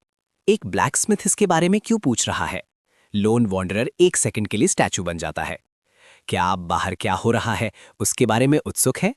लोन वॉन्डरर आपको उलझन से देखता है, फिर आपका सख्त चेहरा देखकर आप सीधे भी तो कह सकते थे। वो अभी भी लूट ड्रॉप्स के लिए लड़ रहे हैं, अभी तक खत्म नहीं हुआ। मैं गुजरते हुए एक नज़र मार लेता हूं। अभी डस्क माउंटेन अलायंस कमजोर पड़ रहा है। चिंता है कि आप समझ नहीं पाएंगे। वो आगे कहता है, Dusk Mountain Alliance Iron Mountain और डस्क प्लेट के बीच का गठबंधन है। ये सुनकर आप हैरान रह जाते हैं। आयरन माउंटेन और डस्क प्लेट, उन्होंने गठबंधन क्यों बनाया? पिछले एक दिन में आखिर हुआ क्या था? पता चला कि आयरन माउंटेन और डस्क प्लेट की वेल टीम्स की लूट ड्रॉप्स पर आर्म प्लेयर से टकरार हो गई थी। ये फिर 2 बड़े गुत्थों के बीच एक बड़े युद्ध में बदल गई। लेकिन आपके लिए ये एक पैसा कमाने का मौका है। आप हथौड़ा इतनी जोर से घुमाते हैं कि लगभग चिंगारियां निकलने लगती हैं। हथियार अभी भी कम है। शाम तक जब आप दुकान बंद करते हैं तो आप अपनी कुर्सी पर ढेर हो जाते हैं। कई घंटों तक लगातार क्राफ्टिंग और बेचने से आप थक गए हैं, लेकिन अपनी इन्वेंट्री में गेम करेंसी को बढ़ते देखकर आप रोकने का मन नहीं बना पाते।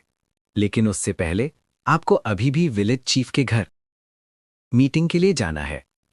आज की मीटिंग में कुछ खास नहीं है। बाहर प्लेयर्स के साथ स्थिति का सामना करते हुए इन गांव वालों का रवैया पहले जैसा ही है। उन्हें कोई परवाह नहीं है। एक गोल्ड कॉइन देने के बाद आप दृढ़ निश्चय के साथ स्मिथी की तरफ लौट जाते हैं। आओ, चाहे तुम कितना भी लंबा लड़ो, मैं हथियार और इक्विपमेंट लाता रहूंगा। 2 दिन बाद आप अपने हाथों में वही हरकतें दोहराते हैं, आंखों में खालीपन लिए। पिछले 2 दिनों में आपने गिनती ही खो दी है कि आपने कितने इक्विपमेंट बनाए हैं। आपका ब्लैकस्मिथ लेवल 12 तक पहुंच गया है। आपने निश्चित रूप से अच्छे पैसे कमाए हैं। पिछले 2 दिनों में 82 गोल्ड कमाए। आज का एक्सचेंज रेट 1.5% है। आप 4 लाख से ज्यादा कैश आउट करते हैं। अपने बैंक अकाउंट में ठंडे 1.22 मिलियन को देखते हुए आपको हथौड़ा चलाते रहने की प्रेरणा मिलती है। लोन वॉन्डरर को छोड़कर सब व्यस्त हैं। ये बंदा हर दिन आपके पास क्वेस्ट्स के लिए आता है, अलग अलग लकड़ी, पत्थर और आयन ओर इकट्ठा करता है। वो बाहर की लड़ाई की स्थिति के बारे में आपको अपडेट करने आता है। अभी लोन वॉन्डरर लेवल 17 तक पहुंच गया है, क्योंकि आप जानबूझकर लोन वॉन्डरर को भारी मात्रा में एक्सपीरियंस दे रहे हैं। जैसे जैसे प्लेयर्स डंजन के साथ और माहिर होते जा रहे हैं, एंडलेस कॉरिडोर की कोशिश करने वाले कम होते जा रहे हैं। एक नया डंजन खोलना ही एकमात्र विकल्प है। आप समय निकालकर लॉग ऑफ करके फोरम्स चेक करते हैं। किसी ने एक गाइड पोस्ट की है, जैसे ही कोई एक प्लेयर लेवल 18 तक पहुंचता है, उस साथ विनिश में 30 प्लेयर डंजन अनलॉक हो जाएगा। आपको नहीं पता कि ये डंजन कौन बनाता है?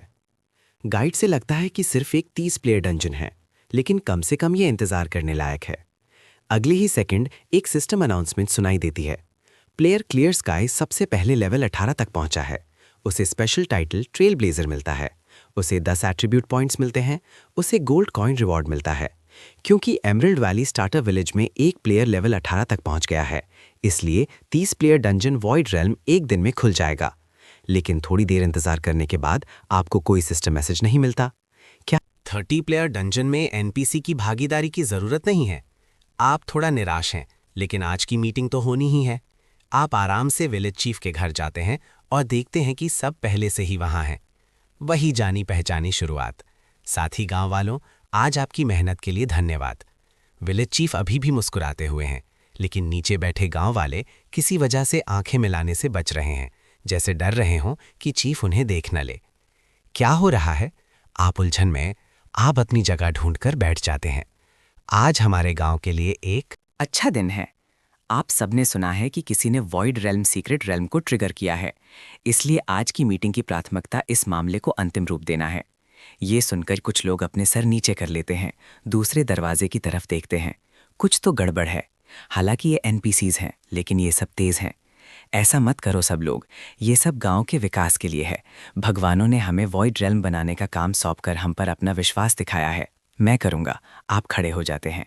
अच्छा, नौजवान मार्क में हिम्मत है तो फिर ये काम तुम्हारा हुआ। विलेज चीफ पहले तो चिंतित था।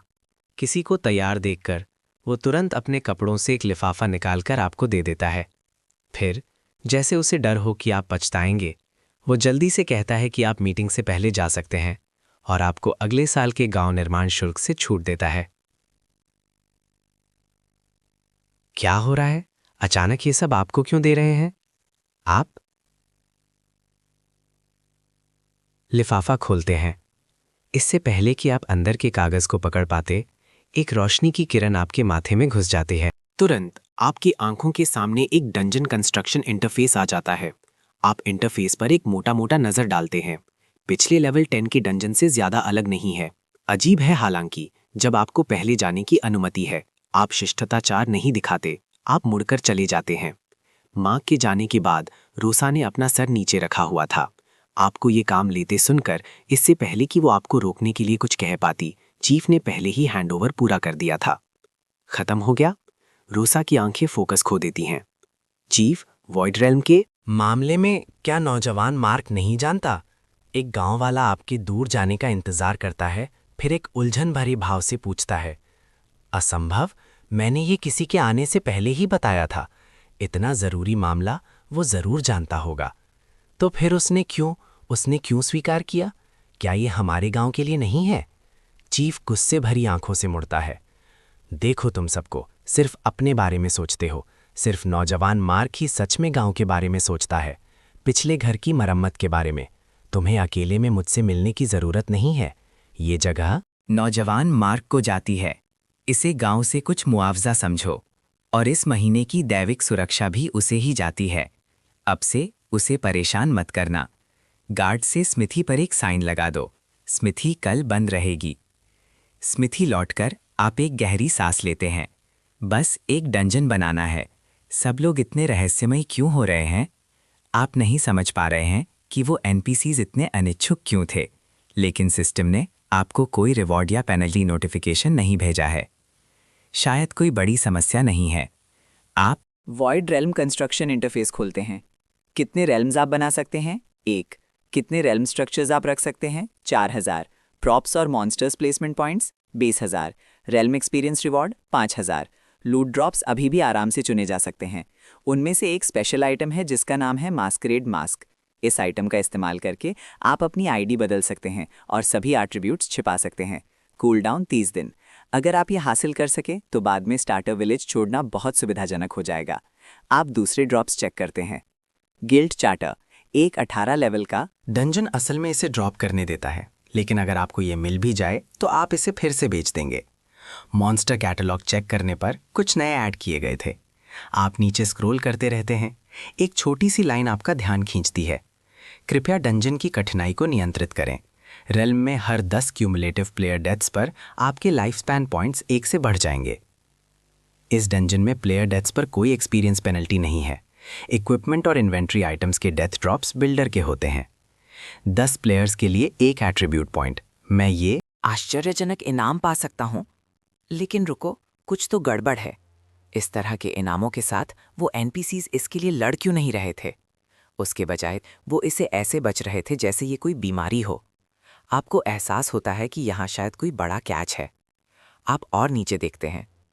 डंजन कंस्ट्रक्शन काउंटडाउन 23 घंटे 27 मिनट 31 सेकेंड। अगर आप निर्धारित समय के भीतर निर्माण पूरा करने और रिव्यू पास करने में विफल रहते हैं तो हर सेकंड 1 लाइफ स्पैन पॉइंट काटा जाएगा। आप तुरंत स्टैचू बन जाते हैं। हर सेकंड 1 पॉइंट। आप आखिरकार समझ जाते हैं कि वो एनपीसीज ये भयानक काम क्यों नहीं करना चाहते थे। लाइफ स्पैन पॉइंट्स आपके लिए एट्रीब्यूट पॉइंट्स है, लेकिन उन एनपीसीज के लिए ये असल में उनका जीवन हो सकता है। एंडलेस कॉरिडोर के अनुभव के आधार पर लेवल 10 के डंजन में आपको लगभग 8 या 9 घंटे लगे थे, लेकिन उस डंजन का स्केल संख्यात्मक रूप से बोलने पर वॉइड रियल्म का सिर्फ लगभग 1/40 या 1/50 है। इस हिसाब से समय निश्चित रूप से काफी नहीं है, इसलिए ये डंजन इस समय सीमा के भीतर पूरा नहीं किया जा सकता। लेकिन अगर ये पूरा नहीं होता है तो सारे एट्रीब्यूट पॉइंट्स खत्म हो जाएंगे। फिर मेरा क्या होगा? अगले दिन ऑफिशियल गेम फोरम में धूम मच जाती है। कई स्टार्टर विलेज एनपीसीज रहस्यमयी तरीके से गायब हो गए हैं। इस वक्त विलेज चीफ के घर पर एनपीसीज का एक समूह गंभीर दिखता है। वॉइड रेल्म के निर्माण का समय 24 घंटे बीत चुका है, लेकिन सिस्टम की कोई घोषणा भी नहीं हुई है।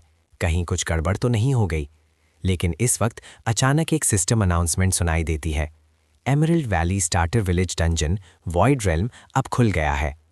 साथ ही सभी प्लेयर्स के क्वेस्ट लॉग्स अपने आप एक क्वेस्ट स्वीकार कर लेते हैं जिसे कैंसिल नहीं किया जा सकता। कृपया वॉइड रियल्म जाकर बॉस वॉइड लॉर्ड को हराएं। इस वक्त आप जरूर जिंदा हैं, बस हालात ठीक नहीं हैं।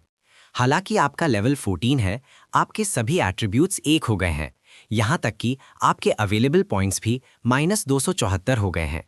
आप गुस्से में हैं और गालियां दे रहे हैं, लेकिन शिकायतों के अलावा ये पॉइंट्स अभी आपके लिए चिंता का विषय नहीं है। वॉइड रियल में हर 10 प्लेयर डेथ्स पर आपको 1 एट्रीब्यूट पॉइंट मिलता है। 2 से 300 एट्रीब्यूट पॉइंट्स का मतलब है लगभग 3000 जाने। अगर एंडलेस कॉरिडोर एक परत उतारता है तो ये वॉइड रेल्म डंजन आपकी हड्डियां निकाल देता है। असल में आपने निर्धारित समय के भीतर डंजन बना लिया था, लेकिन भले ही एट्रीब्यूट पॉइंट्स नेगेटिव में कट जाएं, आप फिर भी तुरंत बाहर नहीं निकल सकते। आखिर में ही आपको पता चलता है कि डंजन में एक की आइटम पोर्टल क्रिस्टल रखने की ज़रूरत है। जब ये आइटम डंजन से बाहर लाया जाता है और विलेज टेलीपोर्टेशन अरे को एक्टिवेट करता है, तभी सभी प्लेयर्स स्टेलर प्लेन्स तक जा सकते हैं। जल्द ही एक बड़ा प्लेयर्स का समूह वॉइड रेल्म डंजन के प्रवेश द्वार पर पहुंचता है। डस्क ब्लेड डंजन के प्रवेश द्वार पर आयरन माउंटेन से बात करता है। डंजन की सीमा 30 प्लेयर्स की है। हम कुल 21 टीमें बनाते हैं। तुम्हारा क्या? तुमसे लगभग 1 टीम ज्यादा। तो चलो इसे ईमानदारी से सुलझाते हैं। आयरन माउंटेन सिर हिलाता है, फिर अपने ग्रुप को पहले डंजन में ले जाता है। जैसे ही डंजन खुला, उन दोनों ने लूट लिस्ट देखी। गिल्ड चार्टर पर ध्यान देते ही उनकी सांसें तेज हो गईं। अभी वो बस शांत होने का दिखावा कर रहे हैं।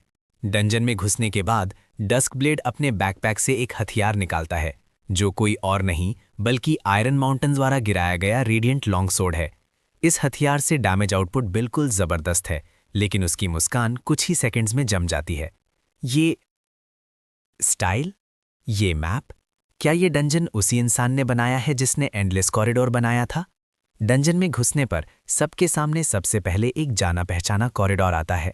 एंडलेस कॉरिडोर के लाल, पारदन और त्योहारी अक्षरों के विपरीत ये जगह बिल्कुल खाली है। ऐसा नहीं है कि आपने हॉरर एलिमेंट्स ऐड नहीं करना चाहे, बस समय ही काफी नहीं था। सब लोग रुको, मैं स्टाइल से परिचित हूं। आगे बढ़ते हुए बेहद सावधान रहना। डस्क ब्लेड का चेहरा गंभीर हो जाता है। पहले से ही धुंधला कॉरिडोर रेडिएंट लॉन्ग स्वॉर्ड की रोशनी में हर डिटेल सबको साफ दिखाता है। लेकिन जैसे ही उसके मुंह से शब्द निकलते हैं, आसपास से बिखरी हुई आवाजें अचानक आने लगती हैं। मॉन्स्टर्स, या हमने कोई ट्रैप ट्रिगर किया है। पहले से ही तनाव में ग्रुप तुरंत इलाके को स्कैन करता है। अगले ही सेकंड एक घना घोर गरजना। सबको अचानक लगता है कि उनके पैरों के नीचे जमीन गायब हो गई है। डस्क ब्लेड तेजी से प्रतिक्रिया करता है, जल्दी से रेडिएंट लॉन्ग स्वॉर्ड को हवा में ही अपने बैकपैक में रख लेता है। अगले ही सेकंड दृश्य बदलता है। सभी 30 प्लेयर्स साफ सुथरे एमरल्ड वाली स्टार्टर विलेज के रिस्पॉन पॉइंट के बाहर दिखाई देते हैं। क्योंकि अंदर बस बहुत सारे लोग हैं, खड़े होने के लिए कोई जगह नहीं बची है। यहाँ तक कि रेडिएंट लॉन्ग स्वॉर्ड जिसे डस्क ब्लेड ने अपने बैकपैक में रखा था, वो भी बाहर गिर जाता है। आखिर में कोई विश्लेषण करता है कि पूरा कॉरिडोर ही गिर गया होगा। इस हिस्से को पार करने के लिए प्लेयर्स को बेहद कम समय में गुजरना होगा। 10 मिनट बाद सिंसियर हार्ट एक गंभीर चेहरे के साथ रिस्पॉन पॉइंट पर लौटता है। दूसरी कोशिश में सब आदेशों का पालन करते हैं और आगे भागते हैं। उसकी मूवमेंट स्पीड सबसे तेज है, सबसे आगे दौड़ते हुए। फिर वही जाना पहचाना ट्रैप आता है और वो फिर से गिर जाता है। आप सच में इसे रोक नहीं पाए। आपने इसे रखने का प्लान नहीं किया था, लेकिन पोर्टल क्रिस्टल रखने के बाद आपने कुछ पॉइंट्स बचे हुए देखे और कुछ भी बर्बाद ना करने के सिद्धांत का पालन करते हुए गलती से एक ऐड कर दिया। सिंसियर हार्ट के गिरने के बाद उसके पीछे के लोग सब इससे बच जाते हैं। सिर्फ एक टीम वाइप के साथ वो पहला हिस्सा पार कर लेते हैं। डस्क ब्लेड काफ़ी संतुष्ट है। आगे खड़ा आयरनवेयर उतना खुश नहीं लग रहा। मुझे डर है कि कॉरिडोर तो एक सही हिस्सा भी नहीं था, वो नीचे इशारा करते हुए कहता है। ये सुनकर डस्क ब्लेड 2 कदम आगे बढ़ता है और नीचे जाती हुई एक सीधी देखता है। नीचे एक विशाल षटकोण प्लेटफॉर्म है, जिसके हर कोने से एक लंबा कॉरिडोर निकला हुआ है और 6 कॉरिडोर्स में से हर एक के आखिर में एक बड़ा कमरा है। नीचे के 6 कमरों को देखते हुए, अगर मैं गलत नहीं हूं तो यहाँ 6 बॉसेस होने चाहिए। एक ही नज़र में सभी बॉस लोकेशंस देख पाने से डस्क ब्लेड पहले से ही भाग्यशाली महसूस कर रहा है। उम्मीद है ऐसा ही हो। आयरन बेयर एक गंभीर चेहरे के साथ नीचे उतरता है। ओ वाओ, पहले ही 400 से ज़्यादा एट्रीब्यूट पॉइंट्स मिल गए। इक्विपमेंट बनाते हुए डंजन इंटरफेस खोलकर एक नज़र डालता है। आप देखते हैं कि वॉइड रेल्म में सिर्फ आधे घंटे के भीतर 4000 से ज़्यादा प्लेयर्स मर चुके हैं और इंटरफेस पर इक्विपमेंट, पोशंस और मटेरियल्स का एक अंतहीन सिलसिला दिखाई दे रहा है, सारे गिरे हुए आइटम्स को स्टोरेज में फेंककर। रिटर्न्स काफ़ी अच्छे हैं। संतुष्ट होकर आप अपना कैरेक्टर पैनल खोलकर पॉइंट्स बांटना शुरू करते हैं। पॉइंट्स बांटने के बाद हालांकि ये अभी भी वापस वहां नहीं पहुंचा है जहां ये था, ये तो बस शुरुआत है। आखिरकार समय चेक करके आप आराम करने के लिए लॉग ऑफ करते हैं। इस बीच डंजन के अंदर डस्क ब्लेड और उसकी टीम अभी भी पूरी रात डंजन में मेहनत कर रहे हैं। कुछ घंटे पहले सिंसियर हार्ट की टीम में वापस आने के बाद सभी 30 सीढ़ियां उतर गए।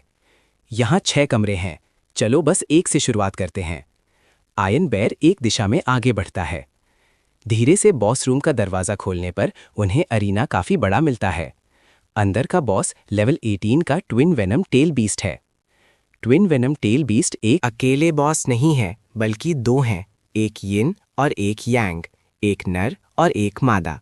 लेकिन यहाँ सिर्फ एक क्यों है, दूसरा कहाँ है? क्योंकि ट्विन वेनम टेल बीस्ट्स के साथ आपको दोनों को एक साथ मारना होता है और आपको उनकी हेल्थ को कंट्रोल करना होता है। जब उनकी हेल्थ 80% तक गिर जाती है, वो जहरीला डंक छोड़ते हैं। अगर मारे गए प्लेयर्स 20 सेकंड के भीतर टॉक्सिन डेटोनेशन स्टेटस नहीं हटाते तो वो फट जाएंगे। उसे हटाने का तरीका ये है कि यिन और यांग के 2 मार्क्ड प्लेयर्स को टकराना होगा। डस्क ब्लेड को एक बुरा एहसास होता है। आसपास खोजने के बाद कुछ नहीं मिलने पर वो सभी कमरों से दौड़कर गुजर जाते हैं। आधे घंटे बाद टीम को दोबारा संगठित करने के बाद संक्षेप में यहाँ ट्विन वेनम टेल बीस्ट के 3 जोड़े हैं। 3 नर और 3 मादा इन 6 कमरों में रखे गए हैं। बिना स्किल्स का इस्तेमाल किए ये बॉसेस ज़्यादा डैमेज नहीं देते। 30 प्लेयर्स को 6 टीम्स में बांटा गया है। हर टीम एक वेनम टेल बीस्ट को संभालती है। जैसे ही बॉस की हेल्थ 80% तक गिर जाती है, हम में से 6 लोगों को टॉक्सिन डेटोनेशन लगेगा। इन 6 लोगों को 20 सेकेंड्स के भीतर केंद्रीय षटकोण हॉल तक दौड़ना है। अपने सही पार्टनर को ढूंढना है और टकराकर टॉक्सिन डेटोनेशन हटाना है, लेकिन रास्ते में ट्रैप्स मूवमेंट स्पीड कम कर देंगे। इसके अलावा प्लेयर्स को ये पहचानने में मदद करने के लिए कि कौन से 2 वेनम टेल बीस्ट जोड़े में है, एक और चीज़ है। जब वेनम स्टिंग ट्रिगर होता है तो बॉस के सर के ऊपर एक सवाल आता है, जब आपके आधार पर आप पता लगा सकते हैं कि कौन सा बॉस सही है। 80.3%।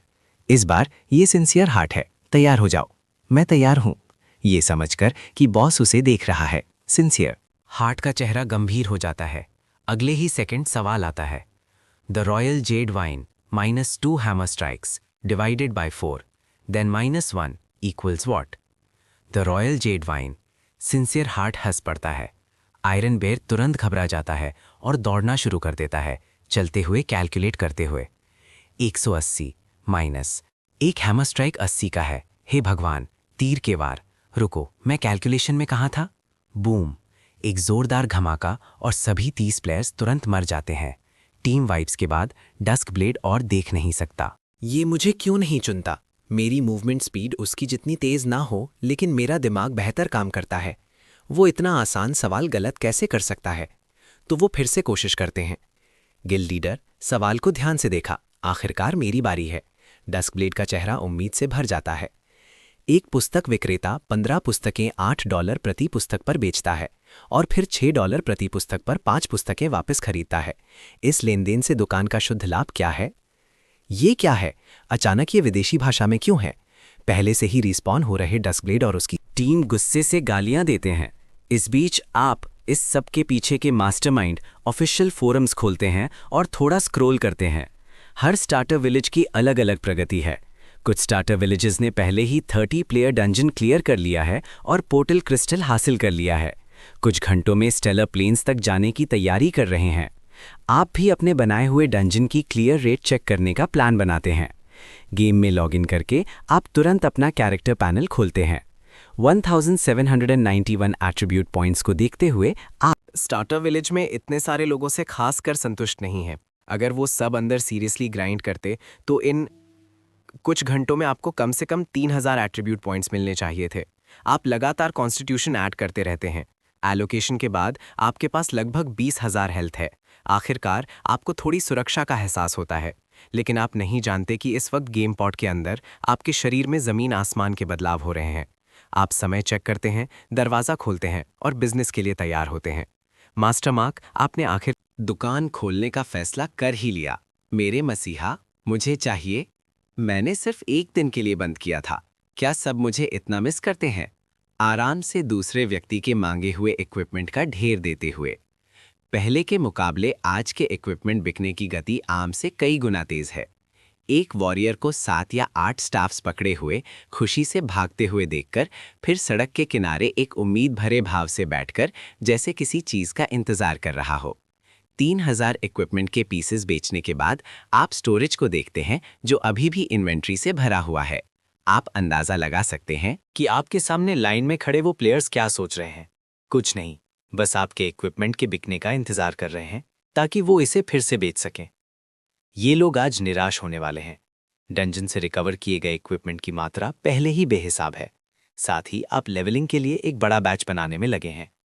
2 घंटे बाद स्मिथकी के बाहर सभी अपने इक्विपमेंट से संतुष्ट होकर चले जाते हैं। सड़क के किनारे स्कैल्पर्स की एक कतार छोड़कर जो एक दूसरे को खाली नजरों से घूर रहे हैं। आप अपने बैकपैक में अतिरिक्त 210 गोल्ड को देखते हैं। आज का एक्सचेंज रेट 1 से 2% है, जो कि 4 लाख से ज्यादा है। ऐसा लगता है कि इस पैसे से आर्थिक बर्बादी की बू आ रही है। पूरे दिन हथौड़ा चलाते और क्राफ्टिंग करते हुए दुकान बंद होने का समय जल्द ही आ जाता है। इस वक्त आपका लेवल 19 तक पहुंच गया है। अपना कैरेक्टर पैनल खोलते हुए खोलने से बंद होने तक के 9 घंटों में आपने कुल 234 एट्रीब्यूट पॉइंट्स हासिल किए, हेल्थ को एक बेहिसाब 30,000 तक ले जाकर। फिर भी आप अभी भी संतुष्ट नहीं हैं। लगता है कि आपके पास कुछ अटैक पावर की कमी है, तो आप कुछ दूसरे एट्रीब्यूट्स ऐड करते हैं। स्किल्स के मामले में ये अभी आपकी सबसे बड़ी कमजोरी है। आपके बेसिक अटैक्स अब प्लेयर स्किल्स के बराबर डैमेज देते हैं। जाहिर है उनके कूलडाउन्स होते हैं। आपके पास स्किल्स नहीं है। मैं कुछ स्किल्स कहाँ से सीख सकता हूँ? शायद मुझे आज रात Warrior Trainer Iron Fist Great से बात करने के लिए चुपके से जाना चाहिए, लेकिन क्या वो मुझे सिखाएगा? आप सोचते हैं ये देखकर कि मीटिंग का समय हो गया है। हालांकि विलेज चीफ ने पहले कहा था, तुम्हें और पैसे देने की ज़रूरत नहीं है, तुम्हें अभी भी मीटिंग्स में आना होगा। लिटिल मार्क, तुम यहाँ हो। विलेज चीफ आपको अपनी नज़र में देखकर अजीब महसूस करता है। हालांकि ये व्यक्ति मार्क स्टोन जैसा दिखता है, ये लगभग निश्चित है कि ये व्यक्ति एक पुतला है। पुराने रिकॉर्ड्स के अनुसार अगर ज़रूरी जगह का निर्माता उसे समय पर पूरा करने में विफल रहता है तो उन्हें स्टार्टर विलेज के सामान्य कामकाज के लिए एक डंजन बॉस के रूप में अंदर रखा जाएगा। देवता उनकी जगह लेने के लिए एक पुतला भेजते हैं और ये व्यक्ति जो उनके सामने खड़ा है वो शायद देवता का पुतला है। जल्द ही सभी गांव वाले आ जाते हैं, लेकिन कोई भी आपको देखने की हिम्मत नहीं करता, यहाँ तक कि रोसा भी आप पर सिर्फ एक नज़र डालती है। हालांकि आपको कुछ अजीब लगता है, आप कुछ नहीं कहते। सबके चुप रहने से मीटिंग स्वाभाविक रूप से बहुत छोटी हो जाती है। जब पेमेंट सेक्शन की बात आती है तो आप बस खड़े होकर चले जाते हैं। आपके जाने के बाद सीन में धूम मच जाती है। देवता सच में सर्वशक्तिमान है। ये रिप्लेसमेंट बिल्कुल मार्कस्टोन जैसा दिखता है और इसके पास मार्कस्टोन की यादें भी हैं। वो स्वाभाविक रूप से इसका जिक्र कर रहे हैं। विलेज चीफ का वादा कि आपको 1 साल तक पैसे देने की ज़रूरत नहीं है। स्मिथ ही लौटकर, आप स्टोरेज को थोड़ा साफ करते हैं, फिर से रेडिएंट लॉन्ग शॉट निकालकर। एस्थेटिक्स मास्टरी पहले ही लेवल 4 पर है। एक खूबसूरत इक्विपमेंट बनाना कोई समस्या नहीं होनी चाहिए। लक्ष्य भी डॉन लाइट के लिए साफ है। इस आइटम के एट्रीब्यूट्स बहुत खराब नहीं हो सकते। कम से कम ये लेवल 20 के भीतर उपयोगी होना चाहिए। मैं इस इक्विपमेंट को अपने करियर का मास्टरपीस बनाऊंगा। कीमत के मामले में हालांकि ये आसमान छूने वाली होगी। शर्त यह है कि लोगों को ये महसूस हो कि ये इसके लायक है। वॉइड रियल्म के अंदर डस्कब्लेड और दूसरे जमीन पर बैठकर मार खा रहे हैं। पिछले एक दिन में कई टीम वाइप्स के बाद वो आखिरकार समझ गए कि दौड़ते हुए और स्किल से बचते हुए कैलकुलेट करना काम नहीं करता। 1 घंटे बाद आयरन बेयर के आदेश पर सब खड़े हो जाते हैं। इस बार हम इसे ज़रूर क्लियर करेंगे। इस वक्त आयरन माउंटेन की टीम ने पहले ही डस्कब्लेड को हरा दिया है। आखिरी 1% साफ करते हुए बॉस को आखिरकार गिरते देख अल्फा जोश से चिल्लाता है, पूरा एक दिन हर तरह के चमकदार सवाल रैंडमली आते हुए। इस बार ये अच्छी किस्मत के कारण भी है। जो सवाल आए थे वो सब उन्होंने पहले देखे हुए थे। चेस्ट खोलो। आयरन माउंटेन तेजी से चेस्ट की तरफ दौड़ता है। हे भगवान! अंदर के इक्विपमेंट को देखकर सब हैरान हो जाते हैं। पूरे 7 इक्विपमेंट के पीसेस, 1 मटेरियल और 1 आइटम। हालांकि ये डंजन क्लियर करने में तकलीफ देता है। इनाम सच में अच्छे हैं। ये एक सेट पीस है, intimate bond top embracers. Alpha equipment के नाम के प्रीफिक्स को देखता है। इंटीमेट बॉन्ड टॉप एम्ब्रेसर्स, लेकिन सेट इफेक्ट देखकर उसका चेहरा अजीब हो जाता है। Intimate music bond set. जब प्लेयर्स शारीरिक रूप से आंतरंग संपर्क बनाए रखते हैं तो सभी एट्रीब्यूट्स 50% बढ़ जाते हैं। ये प्रभाव बॉस लेवल से 5 लेवल ऊपर तक बना रहता है। Twin Venom Tail Beast level 18 का है, जिसका मतलब है कि ये सेट इफेक्ट लेवल 24 तक काम करता है। सभी एट्रीब्यूट्स में 50% की वृद्धि बेहद शक्तिशाली है, लेकिन ट्रिगर शर्त और भी बेकार लगती है। गिल्ड लीडर मैंने चेक किया, हालांकि 7 इक्विपमेंट के पीसेस हैं, अभी सिर्फ 2 ही इस्तेमाल किए जा सकते हैं। क्या मैं बाहर जाकर दूसरे भाइयों के क्लियर करने के बाद उनसे पूछकर आपके लिए 1 सेट इकट्ठा करूं? ठीक है, 2 सेट्स इकट्ठा करना याद रखना, एक तुम्हारे पहनने के लिए। आयरन माउंटेन कुछ हद तक बेबस महसूस करता है। उनकी टीम सभी रफ लड़के हैं, बस लंबों में से छोटा चुन सकते हैं। मैं पहनूंगा। इंटीमेट बॉन्ड सेट महिलाओं के कपड़े हैं, लेकिन उसे इससे कोई फर्क नहीं पड़ता। मुख्य मुद्दा यह है कि शारीरिक रूप से आंतरिक संपर्क बनाए रखना का क्या मतलब है। लेकिन ये सब बात की बात है। चेस्ट से सब कुछ लेकर, जिसमें 7 इक्विपमेंट के पीसेस भी हैं, एक Venom Tail Beast Poison Stinger, Masquerade Mask. ये असल में एक अच्छी चीज़ है, लोगों पर हमला करने के लिए अच्छा है। आयरन माउंटेन आइटम डिस्क्रिप्शन पर एक नज़र डालता है और आराम से सब कुछ अपने बैकपैक में रख लेता है। मैं पहले बाहर जाऊंगा और ये आइटम्स लोन वॉन्डरर को दूंगा। जब मैं वापस आऊंगा तो हम दूसरे बॉस के पास जाएंगे। लेकिन इससे पहले कि आयरन माउंटेन अपनी बात पूरी कर पाता, पूरा डंजन अचानक हिलने लगता है। आयरन माउंटेन ऊपर देखता है। ये बातें हुए कि किसी तरह 6 बॉस रूम्स हवाई में ऊपर उठ गए हैं। फिर 6 और कमरे नीचे से निकलते हैं। एक धीमी थट के साथ नए 6 कमरे 6 कॉरिडोर से जुड़ जाते हैं। और भी पहले बॉस को हराने की थोड़ी सी खुशी लगभग तुरंत गायब हो जाती है। हर तरह के बेकार सवाल आयरन माउंटेन के दिमाग में भर जाते हैं, तुरंत उभरते हुए। बॉस, कुछ ठीक नहीं लग रहा। अल्फा बहुत शांत रहता है, डोर में धीरे धीरे खुल रहे 6 दरवाजों की तरफ मुड़कर। अंदर से आने वाली गुंज उसे एक बुरा एहसास देती है। इस वक्त आप अभी अभी गेम पॉड में जगे हैं। मेज से अपना फोन उठाकर आप बाथरूम जाते हैं। अपना बैंक अकाउंट चेक करते हुए बैलेंस लगभग 2.7 मिलियन तक पहुंच गया है। अभी काफ़ी पैसे हाथ में हैं, शायद आप एक घर खरीद सकते हैं। लेकिन घर खरीदने के बारे में सोचने से पहले आप आईने में खुद को खाली नज़रों से घूरते हैं। आपका पहले से पतला शरीर असल में एक रात में एक साइज बड़ा हो गया है। इस वक्त अपने शरीर को एक दानव जैसा देखकर आप हैरान हैं। आपने नहीं सोचा था कि गेम के एट्रीब्यूट्स असल में वास्तविकता को प्रभावित करेंगे। लेकिन पहले क्यों नहीं बदला? क्या ऐसा हो सकता है कि कुल पॉइंट्स को एक निश्चित सीमा तक पहुंचना जरूरी है? जो भी हो, मैं वापस जाकर टेस्ट करूंगा तो पता चल जाएगा। आप जल्दी से गेम में लॉगिन करते हैं। वॉइड रेल में मौतों की गिनती को देखते हुए अभी भी पागलपन से बढ़ रही है। गिरे हुए आइटम्स में से पहले ही ट्विन वेनम टेल बीस्ट के कई इक्विपमेंट के पीसेस हैं, लेकिन अभी आपका इन सब पर ध्यान देने का मन नहीं है। अपना कैरेक्टर पैनल खोलते हुए सिर्फ कुछ घंटों में हजारों प्लेयर्स ने आपको और 2154 एट्रीब्यूट पॉइंट्स प्रदान किए। आप 1000 स्ट्रेंथ पॉइंट्स ऐड करने की कोशिश करते हैं और फिर से लॉग ऑफ करते हैं। आंखें खोलने पर आपको एहसास होता है कि आपके शरीर में फिर से बड़े बदलाव हुए हैं। धीरे धीरे गेम पॉट से बाहर निकलते हुए आप डर रहे हैं कि ज्यादा हिलने से कहीं पॉट टूट न जाए। धीरे से मेज पर रखा पानी का गिलास उठाकर फिर जोर लगाते हैं। बैंग! गिलास तुरंत टूट जाता है। मैं समझ गया। ऐसा लगता है कि जब कोई निश्चित एट्रीब्यूट 1000 पॉइंट्स तक पहुंच जाता है तो वास्तविकता में शरीर को एक बड़ी वृद्धि मिलती है। लेकिन मेरी पहले ही 4000 पर है, फिर भी ये सिर्फ एक बार बदला है। क्या अभी भी और ज़्यादा वैल्यूज़ की ज़रूरत है? और अगर गेम का ये प्रभाव है तो मैं अपने माता पिता के लिए 2 गेम पॉड्स तैयार कर सकता हूँ। इसे स्वास्थ्य रक्षा समझो। गेम में फिर से प्रवेश करके डंजन से गिरे हुए आइटम्स को लेकर और उन्हें व्यवस्थित करके मैस्करेड मास्क देखकर आप चौंक जाते हैं। हालांकि आपने ये आइटम पहले बॉस पर सेट किया था, ड्रॉप रेट ज़्यादा नहीं है। उम्मीद नहीं थी कि ये इतनी जल्दी गिर जाएगा। डंजन के दूसरे हिस्से में आप बड़ी संख्या में क्रिम्सन स्विफ्टविंग सेट करते हैं। डंजन बनाते समय की कमी के कारण आप सिर्फ क्वांटिटी ओवर क्वालिटी अप्रोच का इस्तेमाल कर सकते थे। हमलों की पहली लहर में आयरन माउंटेन और उसका ग्रुप तुरंत मर गया। दूसरे लोग किस्मत से कुछ बच गए, लेकिन जो सबसे ज्यादा समय तक टिके रहे वो भी चौथी लहर से नहीं बच पाए। तो ये मैस्करेड मास्क भी गिर गया। डस्क ब्लेड के ग्रुप को भी यही समस्या हुई जब सिंसियर हार्ट और दूसरे लोग चिंता से तेवर चढ़ाए हुए थे।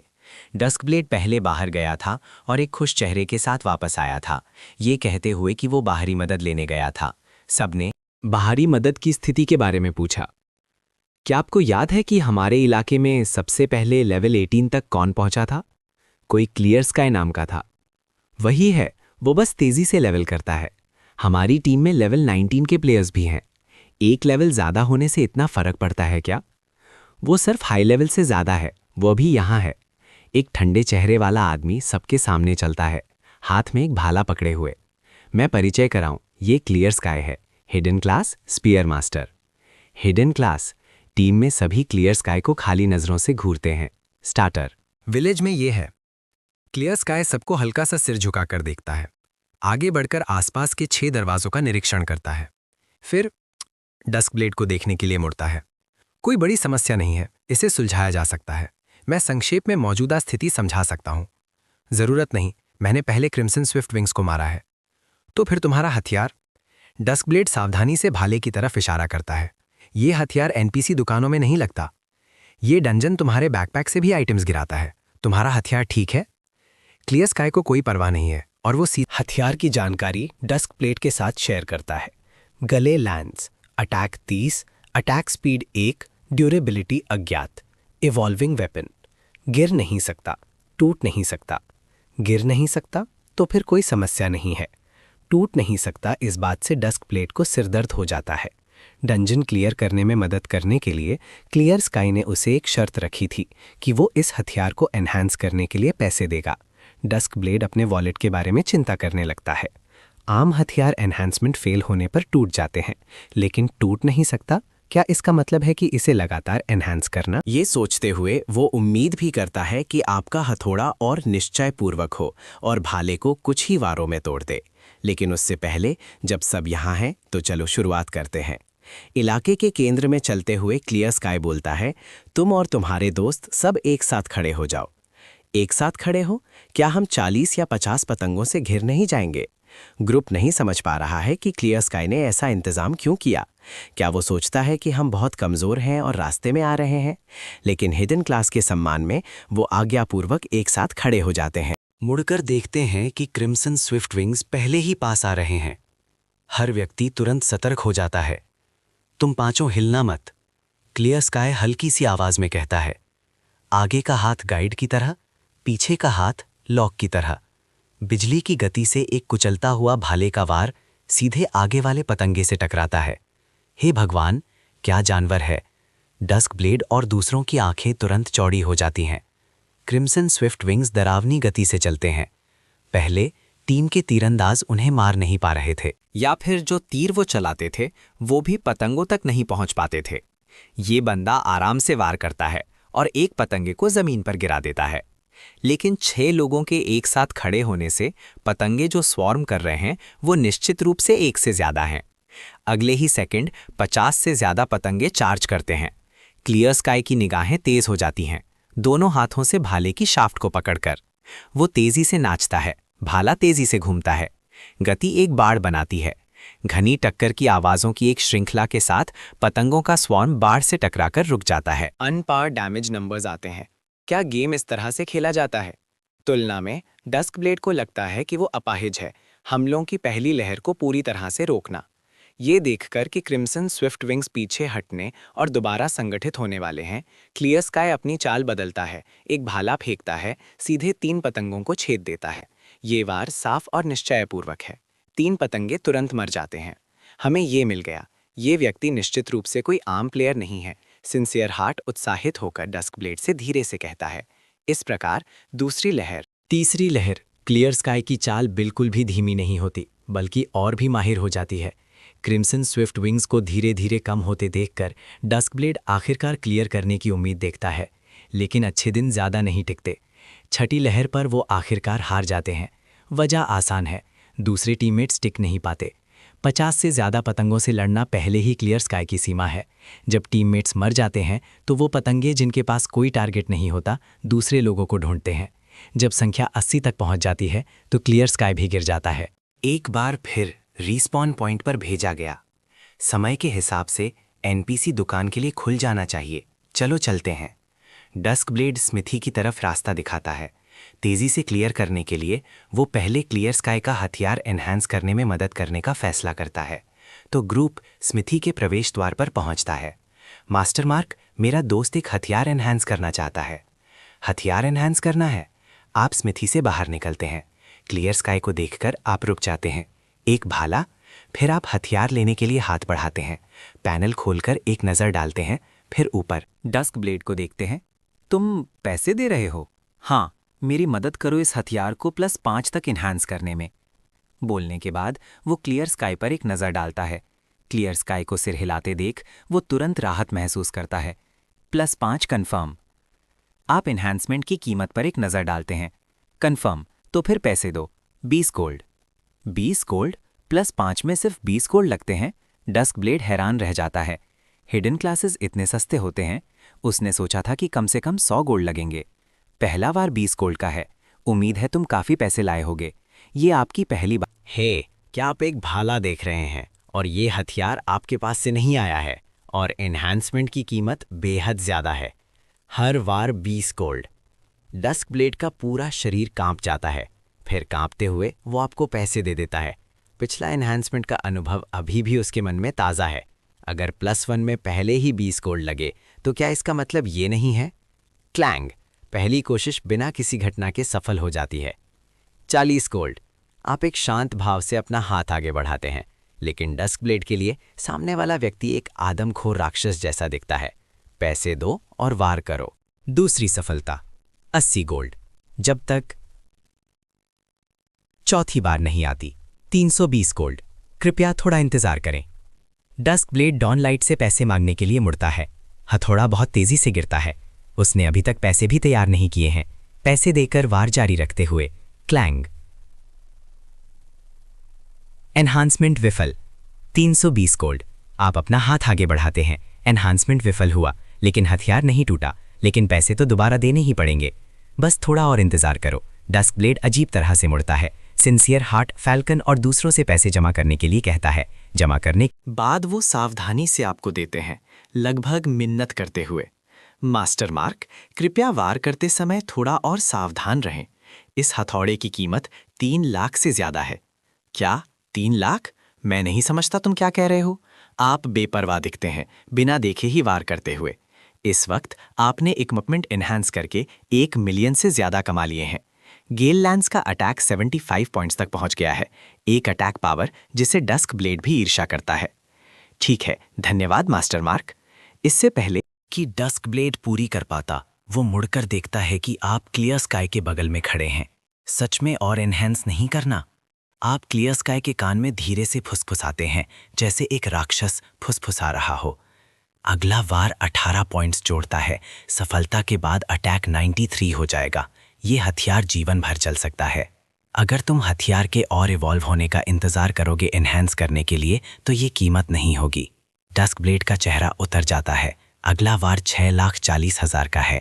क्लियर स्काई को पहले ही डगमगाता देख डस्क ब्लेड जल्दी से उसे पकड़कर भाग जाता है। आह, क्या अफसोस है, बस इतने पास से। आप सिर हिलाते हैं और स्मिथी लौट जाते हैं। कई घंटों के गहन विचार के बाद आपको लगता है कि आपको अभी भी सिल्वर मेपल सिटी के उपनगरों में एक विला खरीदने के लिए पैसे बचाने की ज़रूरत है। शांत, अगर कुछ हो जाए तो दूसरों को प्रभावित नहीं करेगा। लॉग ऑन करने से पहले आपने चेक किया, कुछ उपनगरीय विला सस्ते हैं। बस इतना है कि नवीनीकरण प्लस विला की निरंतर देखभाल में काफ़ी खर्च आएगा। मुझे अभी भी ये ड्रेस पूरी करनी है।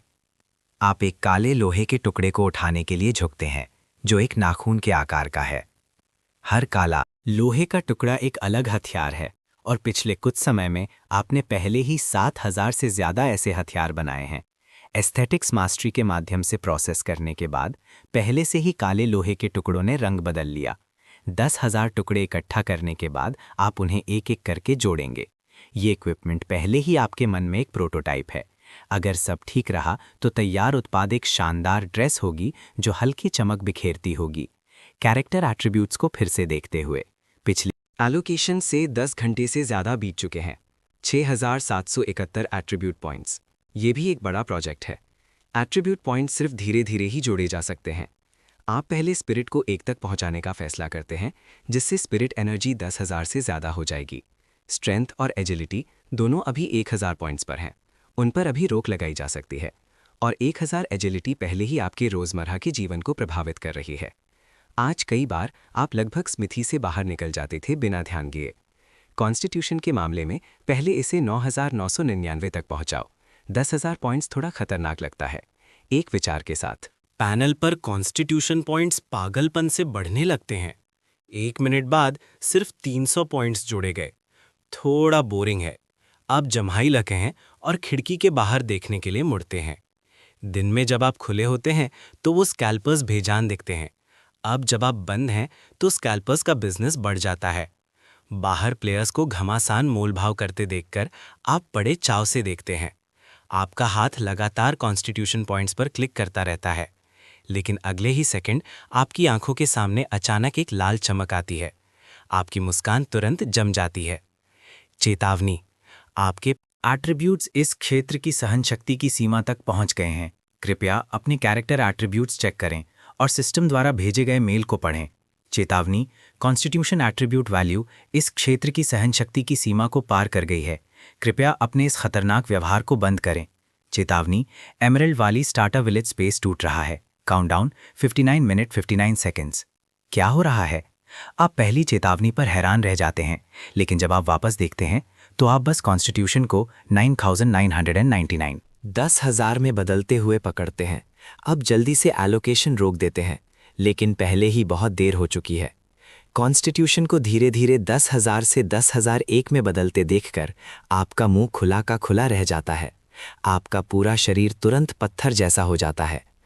मैं गया, मैं मर गया। आप जल्दी से सिस्टम मेल खोलते हैं। अगले ही सेकंड आपका चेहरा बदल जाता है।